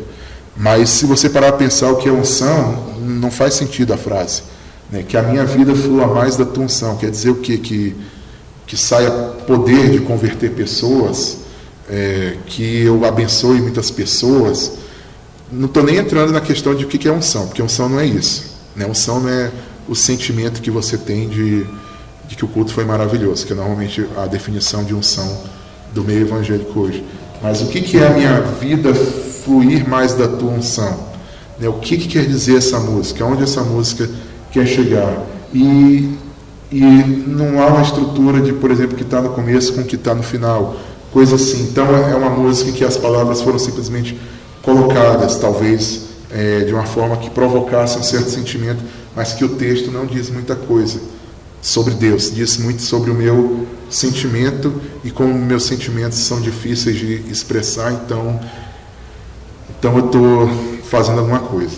Dá para entender mais ou menos isso? Eu não estou tentando entrar nem na questão doutrinária. Outra música. Essa aqui para mim é uma das mais problemáticas que existe. Teu amor é incrível, da Vineyard. É uma tradução, mas é uma tradução mas alguém fez para pessoas entenderem e cantarem em português. Então alguém tentou ser poeta, alguma coisa do tipo. Então, começando. Primeira coisa já no título. Teu amor é incrível. A palavra incrível significa aquilo que não se pode crer. Eu estava até conversando com o Iago, ele falou assim, é uma licença poética, quer dizer o quê? Seu amor é inefável, é inexprimível. Aí eu falei assim, não, eu entendo o que ele está querendo falar. Ele está querendo dizer, seu amor é algo que excede a todo entendimento, que o ser humano não pode imaginar o que é. Eu entendo o que ele quer dizer com isso. Não estou sendo... eu sei que ele quis fazer, mas é um mau uso de palavra. Teu amor é incrível. É verdade em certo sentido, porque o não crente ele não vai crer no amor de Deus. Então ele não vai acreditar que Deus ama tanto a ponto de fazer tudo o que ele precisa para ser salvo, e ele nunca vai acreditar nesse amor. Mas nós não somos não crentes, nós somos crentes, nós cremos no amor dele. Então, eu sei o que o cara tentou fazer, mas ele usou uma palavra de uma forma que não deveria ser usada. Mas continuando, firme e constante, como uma rocha sobre os meus pés. Ele me sustenta, isso é um mistério. E esse mistério também eu marquei aqui, porque assim, o que ele quer dizer com isso? É um mistério que Deus me sustente. Eu acho que ele continua falando do amor de Deus, que é algo que é incrível, que é algo que a gente não consegue saber muito bem. Quando estou cercado, ele me conduz. Essa frase, gente, é interessante porque ela não tem ligação nenhuma com a música. Então você vai ver que essa frase não tem... O único propósito dela estar lá é ocupar espaço. É uma frase... pode dizer que é uma heresia essa frase? Não chega a ser, sabe? Às vezes acontece, o povo de Deus estava cercado e aí Deus trouxe alguma libertação, e essa pessoa é uma figura de linguagem. Assim, não chega a ser uma heresia, isso aqui é um erro doutrinário gravíssimo. Mas é uma frase que está solta no texto, está ali por estar. E aí ele entra e fala, aleluia, aleluia, teu amor me faz cantar. Esse é o refrão da música. Aí que começa para mim o problema maior, que ele fala o seguinte, teu amor surpreende, cresce de repente. Mas como assim? O que significa isso? Quer dizer que Deus está lá no céu e de repente o peito dele bate mais forte e o amor dele cresceu de alguma forma? E isso, qual a relação disso com as primeiras frases ali? Teu amor é constante. O amor é constante, mas no segundo verso ele cresce de repente. Então ele não é tão constante assim, às vezes ele cresce. E por que ele cresce de repente? Ele pega Deus de surpresa, alguma coisa assim. O que ele tentou dizer com isso? Alegria imensa sempre a me encher. Sempre que te vejo, brilha a tua bondade nasce um novo canto dentro do meu ser. O que ele está fazendo? Ele entende que a alegria dele que surgiu né, a experiência dele que surgiu, essa alegria que o amor de Deus dele traz, ele ligou isso ao amor de Deus crescer de repente. Então ele fala assim, nesse texto, o que quer dizer? Teu amor cresce de repente é a sensação que ele tem de alegria durante o culto, alguma coisa do tipo. Né? Então ele transformou o amor de Deus em algo similar à experiência pessoal dele. É isso que ele está querendo dizer. Né? Pelo que o texto está, como o texto se encaminha, está querendo dizer isso. Cresce de repente, você vê que tudo ali está crescendo. Né? Então, a alegria imensa sempre a me encher, brilha a tua bondade, então talvez a bondade de Deus se torne mais clara para ele, alguma coisa assim. Nasce um novo canto, então ele se anima para cantar de novo, né? Mas isso não tem nada a ver com o amor de Deus crescer. Isso tem a ver com uma experiência pessoal que ele está passando. Eu não estou negando aqui o fato de que pode acontecer, como vai acontecer e já aconteceu alguma vez na sua vida, de você estar num culto e talvez alguma nova compreensão da verdade bíblica te trazer uma emoção que você nunca teve antes. Talvez você está no seu a sós com Deus ali e você lê um salmo que te trouxe uma alegria que você nunca viu antes, ou você teve uma compreensão ali que mudou a sua vida, uma palavra de um irmão te aconselhando, que te deu uma visão de Deus que você nunca teve, e aquilo te transformou, e sua alegria em Deus cresceu naquele momento. Mas isso é totalmente diferente do amor de Deus crescer de repente, né? Do amor de Deus, de alguma forma, crescer. E você percebe o que a gente está fazendo com essas músicas? A gente está tentando achar um sentido de um jeito assim, caridoso, assim.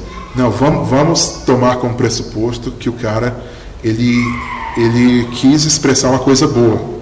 Então vamos tentar entender. E aí a gente está sempre sendo bonzinho, assim, eu acho que ele quis dizer por causa disso. É incrível porque ele quis dizer isso. Mas pensa numa pessoa que chega no culto a primeira vez. Né? Pensa num irmão que olha uma letra dessas e ele não vai entrar nesse processo de teu amor é incrível, tá, beleza, entendi. Né? É algo que a gente tem que levar em consideração. A gente está sendo aqui bondoso, caridoso, falando assim, não, esse cara está querendo dizer isso. Mas no culto não é assim que funciona. Né? A gente não faz interpretação de texto durante o culto. O pastor não chega e fala assim, gente, antes de cantar. Aliás, alguns fazem, né? Quando o cara tem um pouco de problema com a música, ele quer ter a música, mas ele sabe que a música tem problema e ele dá uma explicada antes. Tipo aquela toque no altar.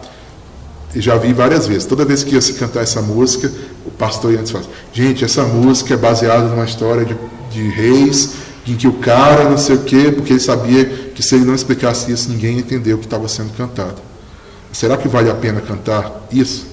Né? Se toda vez você tem que pedir desculpa para uma congregação, né? Você tem que defender a música, porque senão ninguém vai compreender muito bem,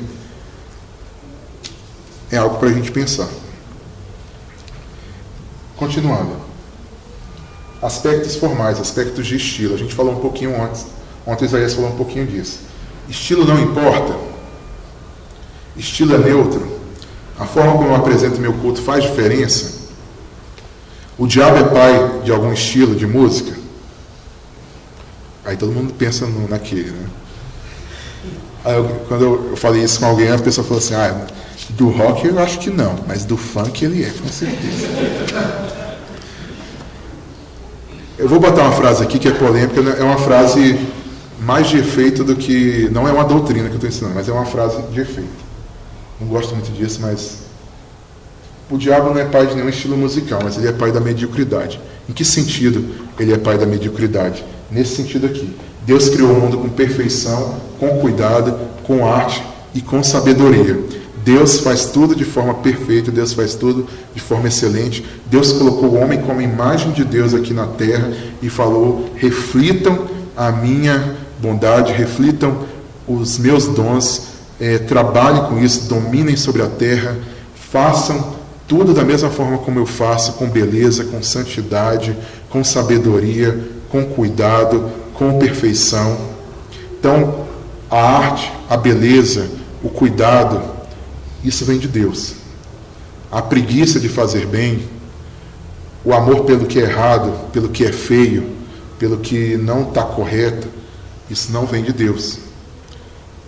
Deus é aquele que que nós olhamos a beleza da santidade dele e nós cantamos, nós nos alegramos, né? A Bíblia sempre liga beleza e santidade, porque a Bíblia tem padrões de beleza, do que é belo, do que é correto, do que é perfeito.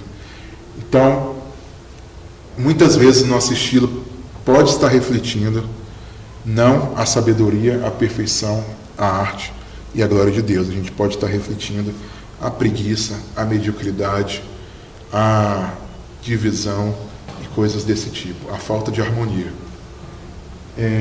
Não quer dizer, gente, que o estilo por si só é errado, mas quer dizer uma coisa que um pensador da comunicação falou e tem muito a ver com o que Paulo vai falar em 1 Coríntios 1. Esse cara que se chama Marshall McLuhan, ele tem essa famosa frase, que é o primeiro capítulo do livro dele, sobre os meios de comunicação. Ele fala assim, o meio é a mensagem. O que ele quer dizer com isso? Ele quer dizer que a sua mensagem é importante, mas a maneira como você apresenta a sua mensagem, ela diz muito também sobre isso. Então, se eu chego aqui, ontem o Iago falou assim, você pode vir do jeito que você quiser. Mas eu dou um exemplo. Se eu chego aqui de terno, de fraque, ele não falou do jeito que quiser, ele falou assim, com limites.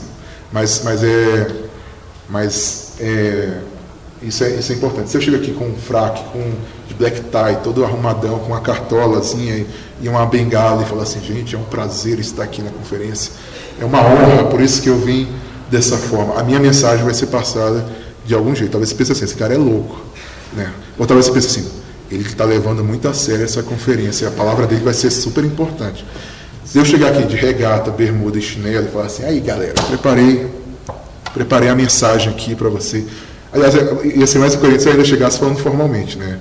É uma honra estar aqui, é um prazer estar aqui. Essa conferência, estou eu de chinelo, regata e bermuda. A minha mensagem, por mais correta que fosse, ela ia sofrer algum tipo de distorção ali. Então, o estilo, a forma como se apresenta alguma coisa, ele não é o essencial, mas ele tem grande importância. Deus escolheu os meios de pregação, os meios de graça por um motivo. E nós simplesmente não podemos ignorar isso. Não estou dizendo que o McLuhan vai ser o nosso pai da doutrina, alguma coisa do tipo, o nosso próximo teólogo sistemático. Mas ele percebeu algo que é bíblico. 1 Coríntios 1, quando Paulo vai dizer que o evangelho é loucura, ele também diz que a forma como o evangelho é ensinado, é anunciado, é uma loucura. O que Paulo está dizendo é o seguinte, olha, a mensagem de Deus é loucura e o meio que Deus utiliza é loucura. Ele não fala simplesmente que o evangelho é loucura, ele fala assim, Deus escolheu a pregação. A pregação também é uma loucura. A forma como nós falamos é uma loucura. Não é simplesmente o nosso conteúdo que é uma loucura. Porque a gente poderia usar a sabedoria dos gregos e a gente poderia usar os milagres que os judeus querem. E isso é considerado o suprassumo do conhecimento humano, isso é considerado meios eficazes, isso é considerado a maneira mais fácil de alcançar alguém, a maneira mais eficiente de alcançar alguém. Mas ele fala assim, mas o que Deus quis? Deus quis usar a pregação, Deus quis usar o meio mais fraco, o meio mais em que o cara se sente da maneira mais solitária ali, é uma pessoa sozinha, anunciando para um monte de gente, falando uma mensagem completamente louca para os ouvidos do mundo, e ele poderia utilizar de qualquer tipo de técnica, mas Deus falou assim, não, você vai usar a técnica mais absurda de todas, para o pensamento do mundo. Você vai usar a pregação, você vai ficar ali, sem utilizar de nada para melhorar, a não ser o livro. Aquele livro vai ser o seu meio de falar. E muita gente vai olhar para esse meio e vai falar assim, isso é loucura, isso é errado, não é assim que se faz. Não é assim que se alcança. Por que Deus fez isso? Eu acredito que foi para mostrar que realmente tudo está em Cristo, tudo está no Evangelho, no poder de Deus, não no poder da mensagem, não no poder do meio, mas no poder de Deus, não na habilidade do pregador, mas no poder de Deus, não na força da igreja, não na força das pessoas, mas no poder de Deus. Muitas vezes nós estamos pregando uma mensagem dizendo, nossa mensagem é loucura, mas o nosso meio diz assim, não é tão louco assim não. Né? O que a gente faz não é tão louco, não. O que a gente faz é normal. Continuando. Então, podemos até dizer que não existem estilos proibidos. Isso aí também é algo questionável. Mas eu acredito que não exista, assim, esse estilo nunca. Mas existe muita coisa inapropriada, existem coisas que são ilícitas, existem coisas que não convêm. Aí você pode dizer, aí é proibido, aí se proíbe. Mas se você falar simplesmente assim, esse aqui está proibido na Bíblia, realmente você não vai encontrar muito bem. Você vai ver a Bíblia falando assim, tem coisas que não são lícitas, tem coisas que não convêm, tem coisas que são boas, mas podem te dominar. E esse que é o problema. E tem coisas que dominam mais fáceis do que outras. E tem coisas que dizem mais coisas ilícitas do que outras.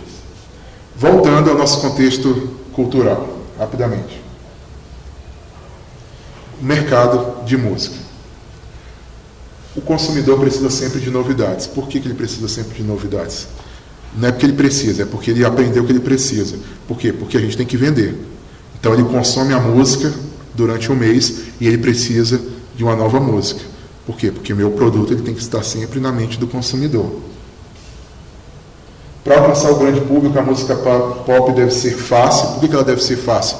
Para você aprender logo, para ficar na sua cabeça, para você cantar e você querer o CD e pedir na rádio e assistir a televisão e comprar os produtos que estão relacionados com aquele cantor. Então, por isso que o Jota Quest lançou aquela música fácil, extremamente fácil. E eles falaram, a gente fez essa música para ser fácil, para as pessoas gravarem e cantarem o tempo todo.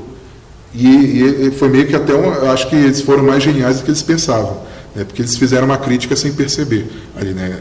Fácil, extremamente fácil para você e eu e todo mundo cantar junto. Isso é a música pop. É a música fácil.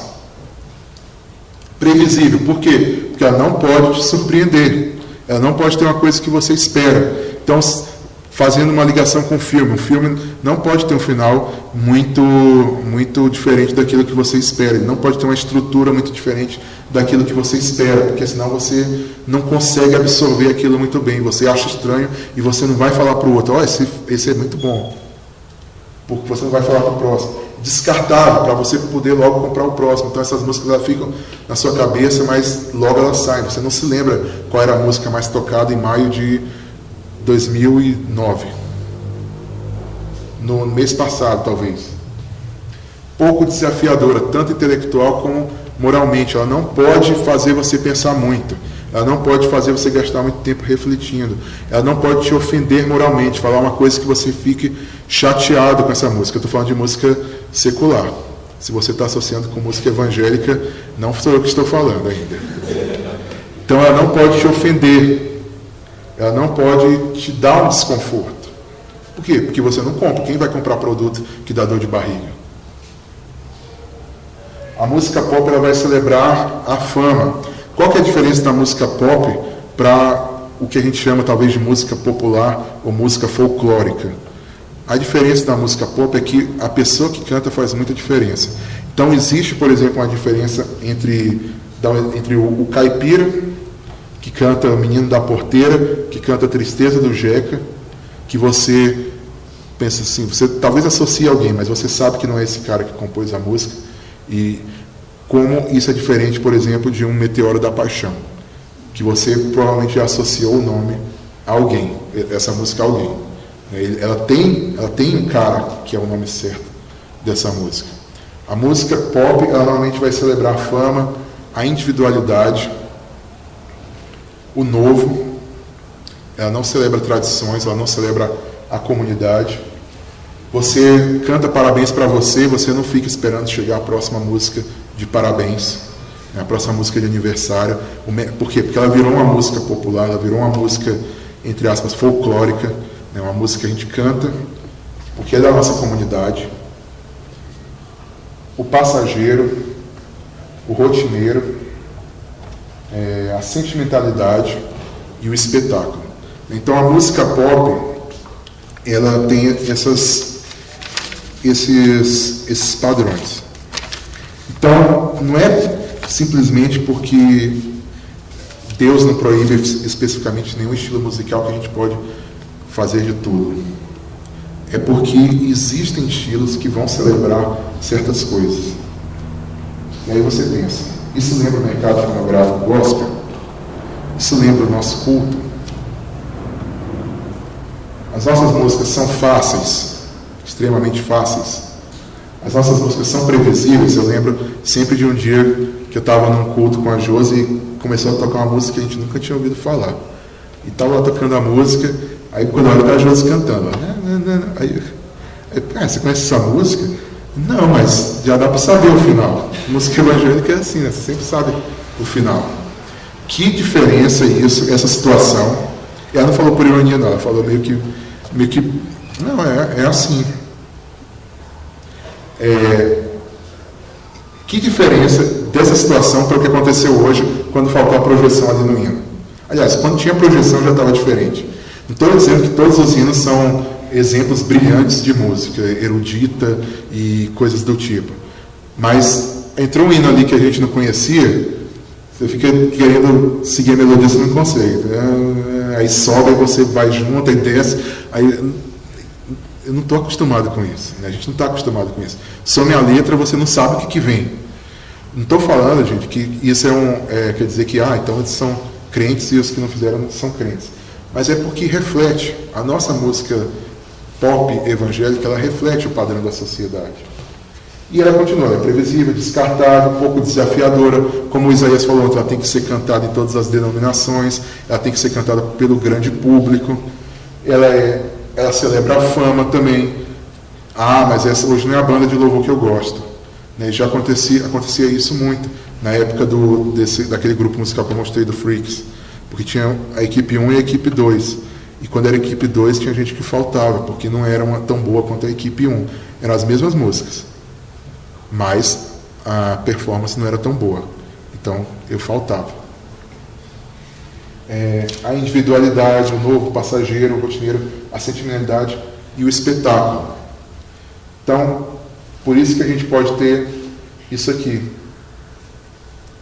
Como que você sabe a diferença do show gospel para o show não gospel? Tem duas dicas aí. Tem uma dica na foto, de qual é o gospel e qual não é. Tá ruim a foto, mas... E a luz? Não é a luz, não. Fala a diferença? Exatamente. Tem uma moça que está mal levantada.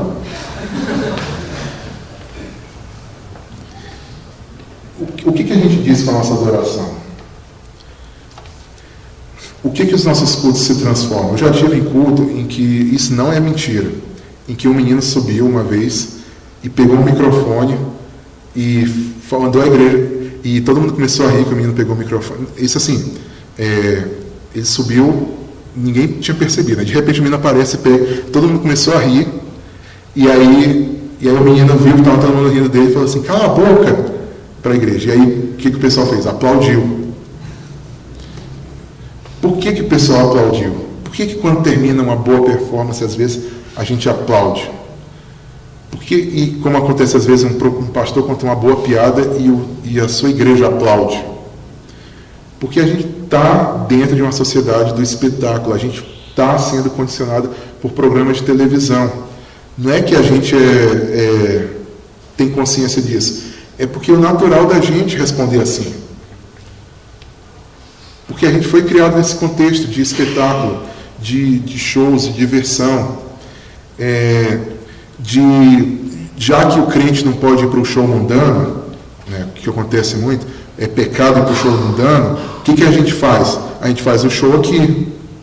Então, como aconteceu uma vez não sei nem se eu falo isso, que vai estar na internet, você maior criticado porque eu fui num show mundano. Né, mas que se questionou, você se divertiu no show mundano, por que você não se diverte no culto também? Por que no culto você também não pula? Porque o culto é o culto, o show é o show. Mas o que a gente faz? A gente não pode ir no show, é proibido ir no show. Não estou dizendo que todo show é aceitável não, hein, gente? Mas estou falando, a gente tenta cristianizar todas as diversões que tem no mundo.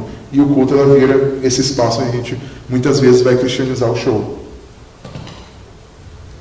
Aí o Ted Clark também fala, o que realmente está acontecendo é um show, uma apresentação, mas a presença das luzes na tela, de alguma forma, transforma isso em louvor. Eu não estou dizendo também, gente, que o cara que está lá, ele fala assim, eu sou uma grande estrela, eu estou aqui porque eu sou uma estrela. Às vezes o cara está sendo sincero, eu estou levando os jovens à adoração. Ele está pensando mesmo nisso. Né? Ele está falando assim, estou realmente fazendo isso. Mas o meio comunica e pode interferir na nossa mensagem. Paulo nos lembra que tanto a mensagem quanto o meio são loucura. Então, muitas vezes a gente está falando assim, o evangelho é loucura, ao mesmo tempo que a gente fala assim, mas nós somos normais, viu, gente? Olha, a mensagem de Cristo é loucura, mas eu sou normal. A mensagem de Cristo é algo que não tem nada a ver com esse mundo, mas eu sou igual ao mundo. Eu sou igual, e no mundo não no sentido simplesmente de eu sou pecador, mas no sentido de que eu não quero apresentar de um jeito que seja loucura, porque eu sei que tem jeitos mais aceitáveis, né, do que esse jeito que é loucura. E aí, isso é muito problemático. Isso pode ser muito problemático. A gente pode estar interferindo na mensagem de Cristo. Eu acho que tem espaço para banda de rock dos evangélicos. Eu acho que tem espaço para muita coisa. Que seja feito com arte, com sabedoria, com cuidado. Mas eu acho que não necessariamente essa banda tem que estar fazendo show no momento de culto.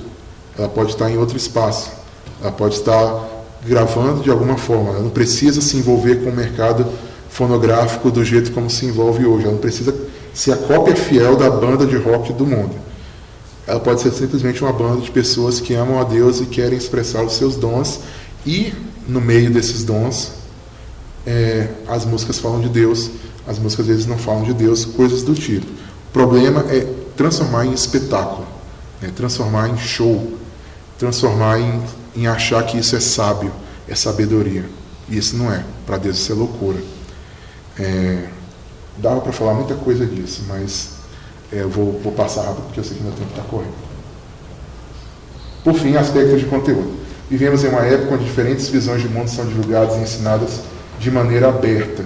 Nós não vivemos num momento em que temos uma visão que é simplesmente a que domina tudo.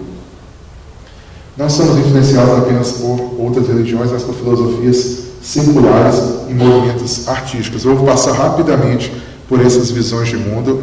Não vão ser todas, não é uma coisa extensiva, são só alguns exemplos, mas existem muitos outros. E normalmente isso não quer dizer que o cara é um existencialista assumido, alguma coisa do tipo, mas ele simplesmente é influenciado. Esse cara aqui é o Immanuel Kant, e ele fala o seguinte: ele defende o iluminismo e fala: o que é o iluminismo? Um rompimento com tradições anteriores não tão esclarecidas, movimento que surge lá no século XVIII, XIX, com empolgação com a ciência, com o humanismo, com o renascimento, e fala assim: olha, nós vivemos numa época mais esclarecida do que a anterior. Tudo aquilo que se passou era algo que era baseado em superstição, era algo que era baseado em religiões, que não era baseado na razão humana. Então ele vai falar o seguinte, que a maturidade é a capacidade de usar o seu próprio entendimento sem a ajuda dos outros. Então, quando você não precisa mais daquilo que veio antes de você, quando você não precisa mais da ajuda de ninguém, aí você é maduro.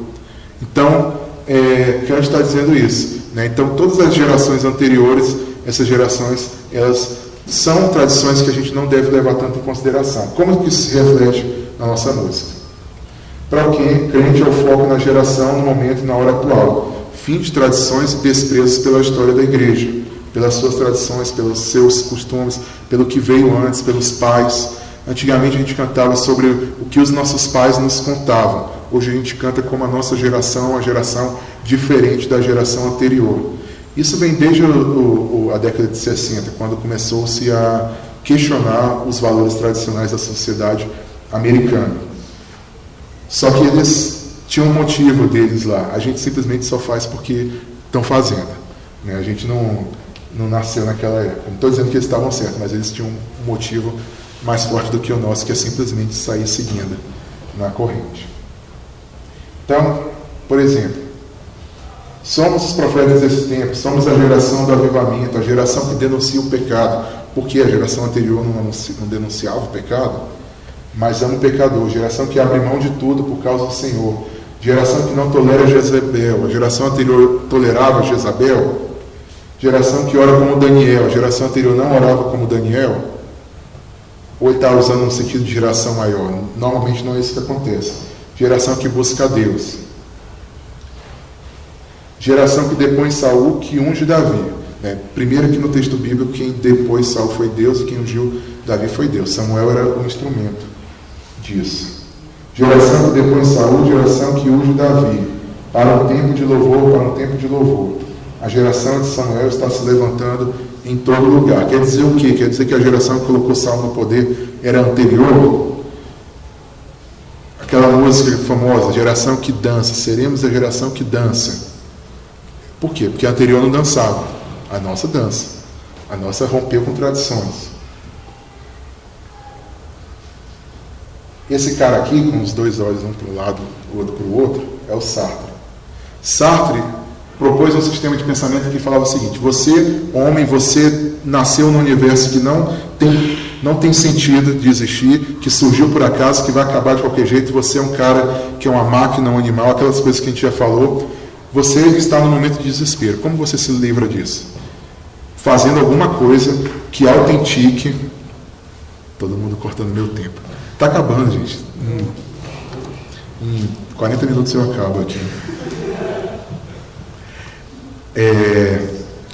Que autentique, alguma coisa que autentique a sua existência. Então, você não tem sentido, sua existência não tem sentido. Como que você dá sentido? Fazendo alguma coisa que faça a sua vida ter sentido. O que pode ser isso?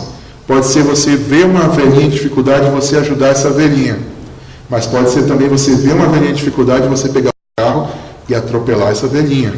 Pode ser você fazer uma ONG que ajude crianças, e aí a sua existência tem sentido. Mas pode ser simplesmente você pegar um revólver e colocar a bala na sua cabeça. É o quê? Por quê? Porque essa sua existência sem sentido, você fez alguma coisa que deu razão para essa sua existência. Por isso que naquela frasezinha ali, ele está falando em inglês, falando o seguinte: nós sempre escolhemos o bom. Por quê? Porque para ele, o que é bom é escolher. Não importa o que você está escolhendo. Importa escolher, porque por meio da sua escolha, por meio daquilo que você está fazendo, você autentica, você fala assim: agora minha vida tem alguma coisa. Então, fazer a sua vida ter algum sentido, isso é bom. Seja matar alguém, seja salvar alguém. Você sempre escolhe o bom, porque escolher é bom. Não importa o que. Então, homem tentando se livrar do seu desespero com uma experiência relevante que autentique sua existência. Como isso se revela na nossa vida? O culto vira essa experiência que autentica a existência do crente. Novamente, existem cultos que talvez você tenha um momento que vai ter uma percepção maior de Deus, que vai ter algum tipo de alegria que talvez você nunca teve antes, a sua própria conversão, algo do tipo. Vai ter uma pregação que vai marcar a sua vida e que você mudou totalmente aquilo que você fazia antigamente. Não estou negando isso. Mas o que acontece normalmente nas igrejas é produzir, transformar todo o culto nesse tipo de experiência que faça a sua vida ter sentido. O louvor, principalmente, ele se torna praticamente um meio de graça, onde Deus transforma a vida das pessoas de uma maneira que elas não sabem explicar. E esse não é o problema, não é Deus transformar a vida das pessoas. O problema é que a gente tenta fabricar esses momentos semanalmente, o tempo todo tentando fabricar isso, o tempo todo buscando isso, porque a gente tenta que dar algum tipo de sentido na nossa vida, porque a gente não abraçou a visão bíblica de que Deus nos colocou aqui na terra, de que Deus nos colocou como imagem dele.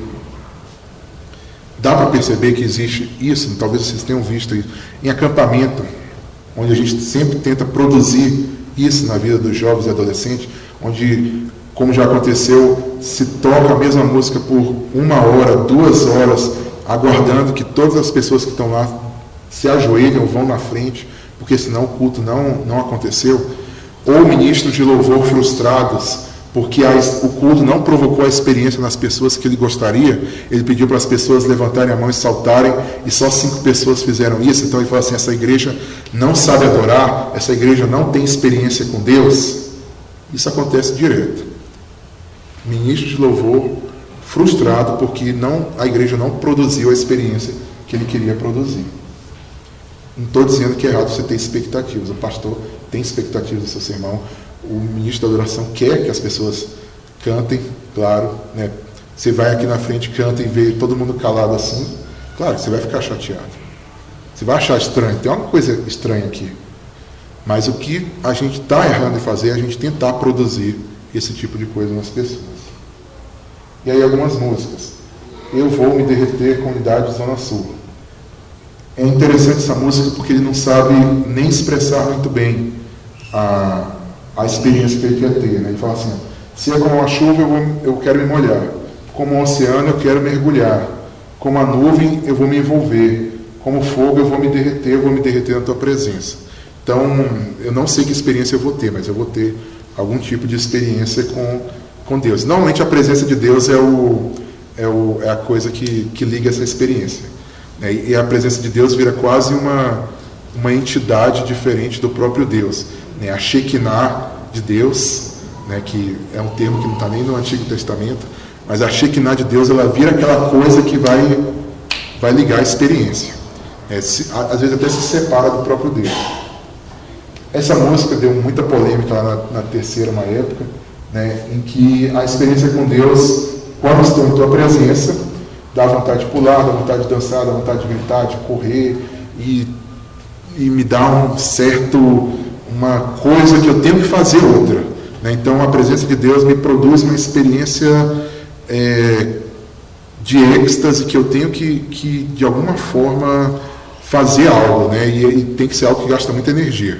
Né, correr, gritar e pular.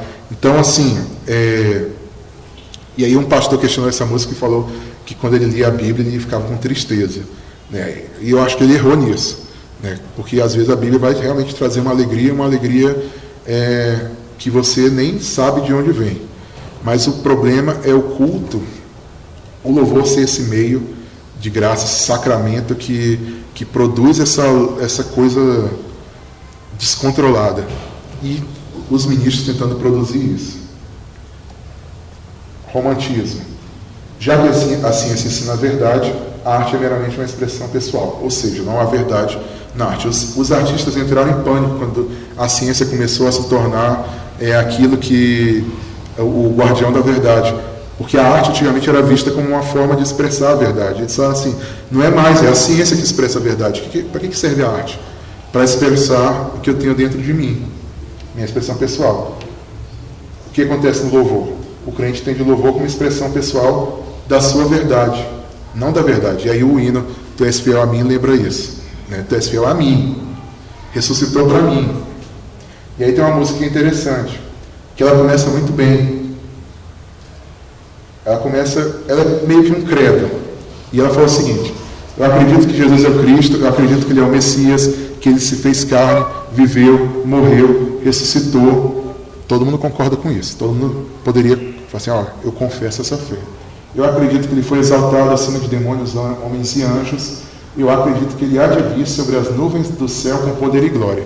Aí quando o nosso credo normalmente entra assim, eu creio na Igreja Universal, eu creio na Igreja Católica, na comunidade dos salvos, aí fala assim, eu não sou membro de religião. Eu entreguei a Cristo o meu coração. E aí ele começa a falar da experiência dele. Eu acredito em Jesus, eu conversei com Ele hoje. A prova de que eu acredito em Jesus é que eu conversei com Ele hoje. Está errado você falar assim, eu acredito em Jesus, eu conversei com Ele, eu orei para Ele? Não está errado. Mas no contexto da música, ela deixa de ser uma confissão da igreja e se torna uma confissão pessoal da minha experiência, dos meus sentimentos. Expressionismo. A arte deve expressar os sentimentos internos do homem, fluxo espontâneo de sentimentos poderosos. Na vida cristã, o mais importante do louvor é a sinceridade, nossos sentimentos, o extravasar do emocional. E aí daí saem as músicas românticas evangélicas normalmente. Jesus, eu quero ficar contigo, quero ser teu amigo, comer do seu prato, tirar tuas sandálias, deitar no teu colo, te contar tudo o que eu sei, vestir a tua camisa, com mangas maiores do que os meus braços. Essa imagem, eles falam, não, é pai e filho, mas eu acredito que essa imagem pode ser associada a outra coisa. Então, preciso tanto de ti, eu quero ficar contigo, eu quero te abraçar, quero te tocar, aquela coisa super sentimental, né, de expressar os seus sentimentos. Esse cara aqui é o Pelágio, que criou o sistema pelagianismo, que é o pai, o avô do arminianismo e de outras formas de pensamento teológico. O homem pode alcançar a Deus se assim o desejar. Ele é pior do que o arminianismo no sentido de que ele fala assim, o homem tem uma tendência tanto para o bem quanto para o mal. Ele só tem que decidir isso. O arminianismo ele vai dizer assim, o homem tem uma tendência para o mal, mas ele pode rejeitar essa tendência. É uma diferença sutil, mas é uma diferença. Músicas que enfatizam a iniciativa humana. Tem várias, só vou botar alguma. Até tocar o céu, vou te buscar, vou te adorar, até tocar o céu. Essa música, na hora que eu li esse verso, eu lembrei da Torre de Babel. Sem mentira, sem nenhum tipo de piada. Foi a primeira associação que eu fiz. Essa música, para mim, é uma das músicas mais problemáticas que existem. Porque essa música, assim, ela coloca totalmente a iniciativa no homem de um jeito... Eu entendo que ele quis expressar o que aconteceu na história de Zaqueu. Mas ali era um momento único na história da redenção. Jesus era humano, Jesus estava limitado por coisas humanas, ele não acontece isso. E mesmo naquele momento ele era Deus ainda. Então ela fala o seguinte, eu me humilharei, teu nome gritarei, como criança serei, mas olha para mim. Tuas vestes tocarei, na figueira subirei, a teus pés chorarei, mas olha para mim. Olha para mim, Senhor, pois eu preciso do teu olhar. Eu farei o que for preciso. Não é nem apenas a iniciativa do homem, é o homem trabalhando para alcançar Deus. Para te ver, pois não posso deixar que me sigas sem me perceber. Então, assim, Deus pode passar por você e nem ver que você tá ali dando tchau. Não importa, aí ainda tem um item aqui que entra em outra cosmovisão, né, que a gente falou já. Não importa a multidão, só eu sei do que eu preciso. Então ele se desliga totalmente da comunidade dele, interioriza nele e eu preciso do teu olhar. Então, esse mais do que qualquer outro, eu acho, totalmente a iniciativa do homem. Eu sei que ele quis fazer uma poesia com Zaqueu ali, ou coisa do tipo, mas fugiu completamente do propósito daquele texto que está ali. E aí tem outras músicas, né? Te busco, aquelas mais famosas. E aí, por fim, psicologização. O homem deve encontrar sua autoestima, sentir-se bem consigo mesmo, viver sem neuroses, sem tabus. Músicas que glorificam o homem e o fazem sentir-se bem. Então, alguns exemplos. Gente, essa é a última, mas poderia dar muitos exemplos, depois eu falo rapidamente. A razão de tão grande amor foi mostrar que a minha vida tem valor. Deus te amou para mostrar que você tem valor, ou você tem valor porque Deus te ama? O amor de Deus, então, é uma resposta ao valor que você tem. Então, a eleição, por exemplo, é uma eleição condicionada porque você é valioso, ou é uma eleição incondicional? Deus escolhe apesar de quem você é, e você se torna valioso porque Deus te ama. Você é amável porque Deus te ama, não Deus te ama porque você é amável, como vai dizer o C.S. Lewis no livro O Peso da Glória. Essa música aí, eu dei uma discussão uma vez de 40 minutos. Né? Parece preciosismo, mas é importante a gente pensar nisso. Esse aqui é um clássico, né?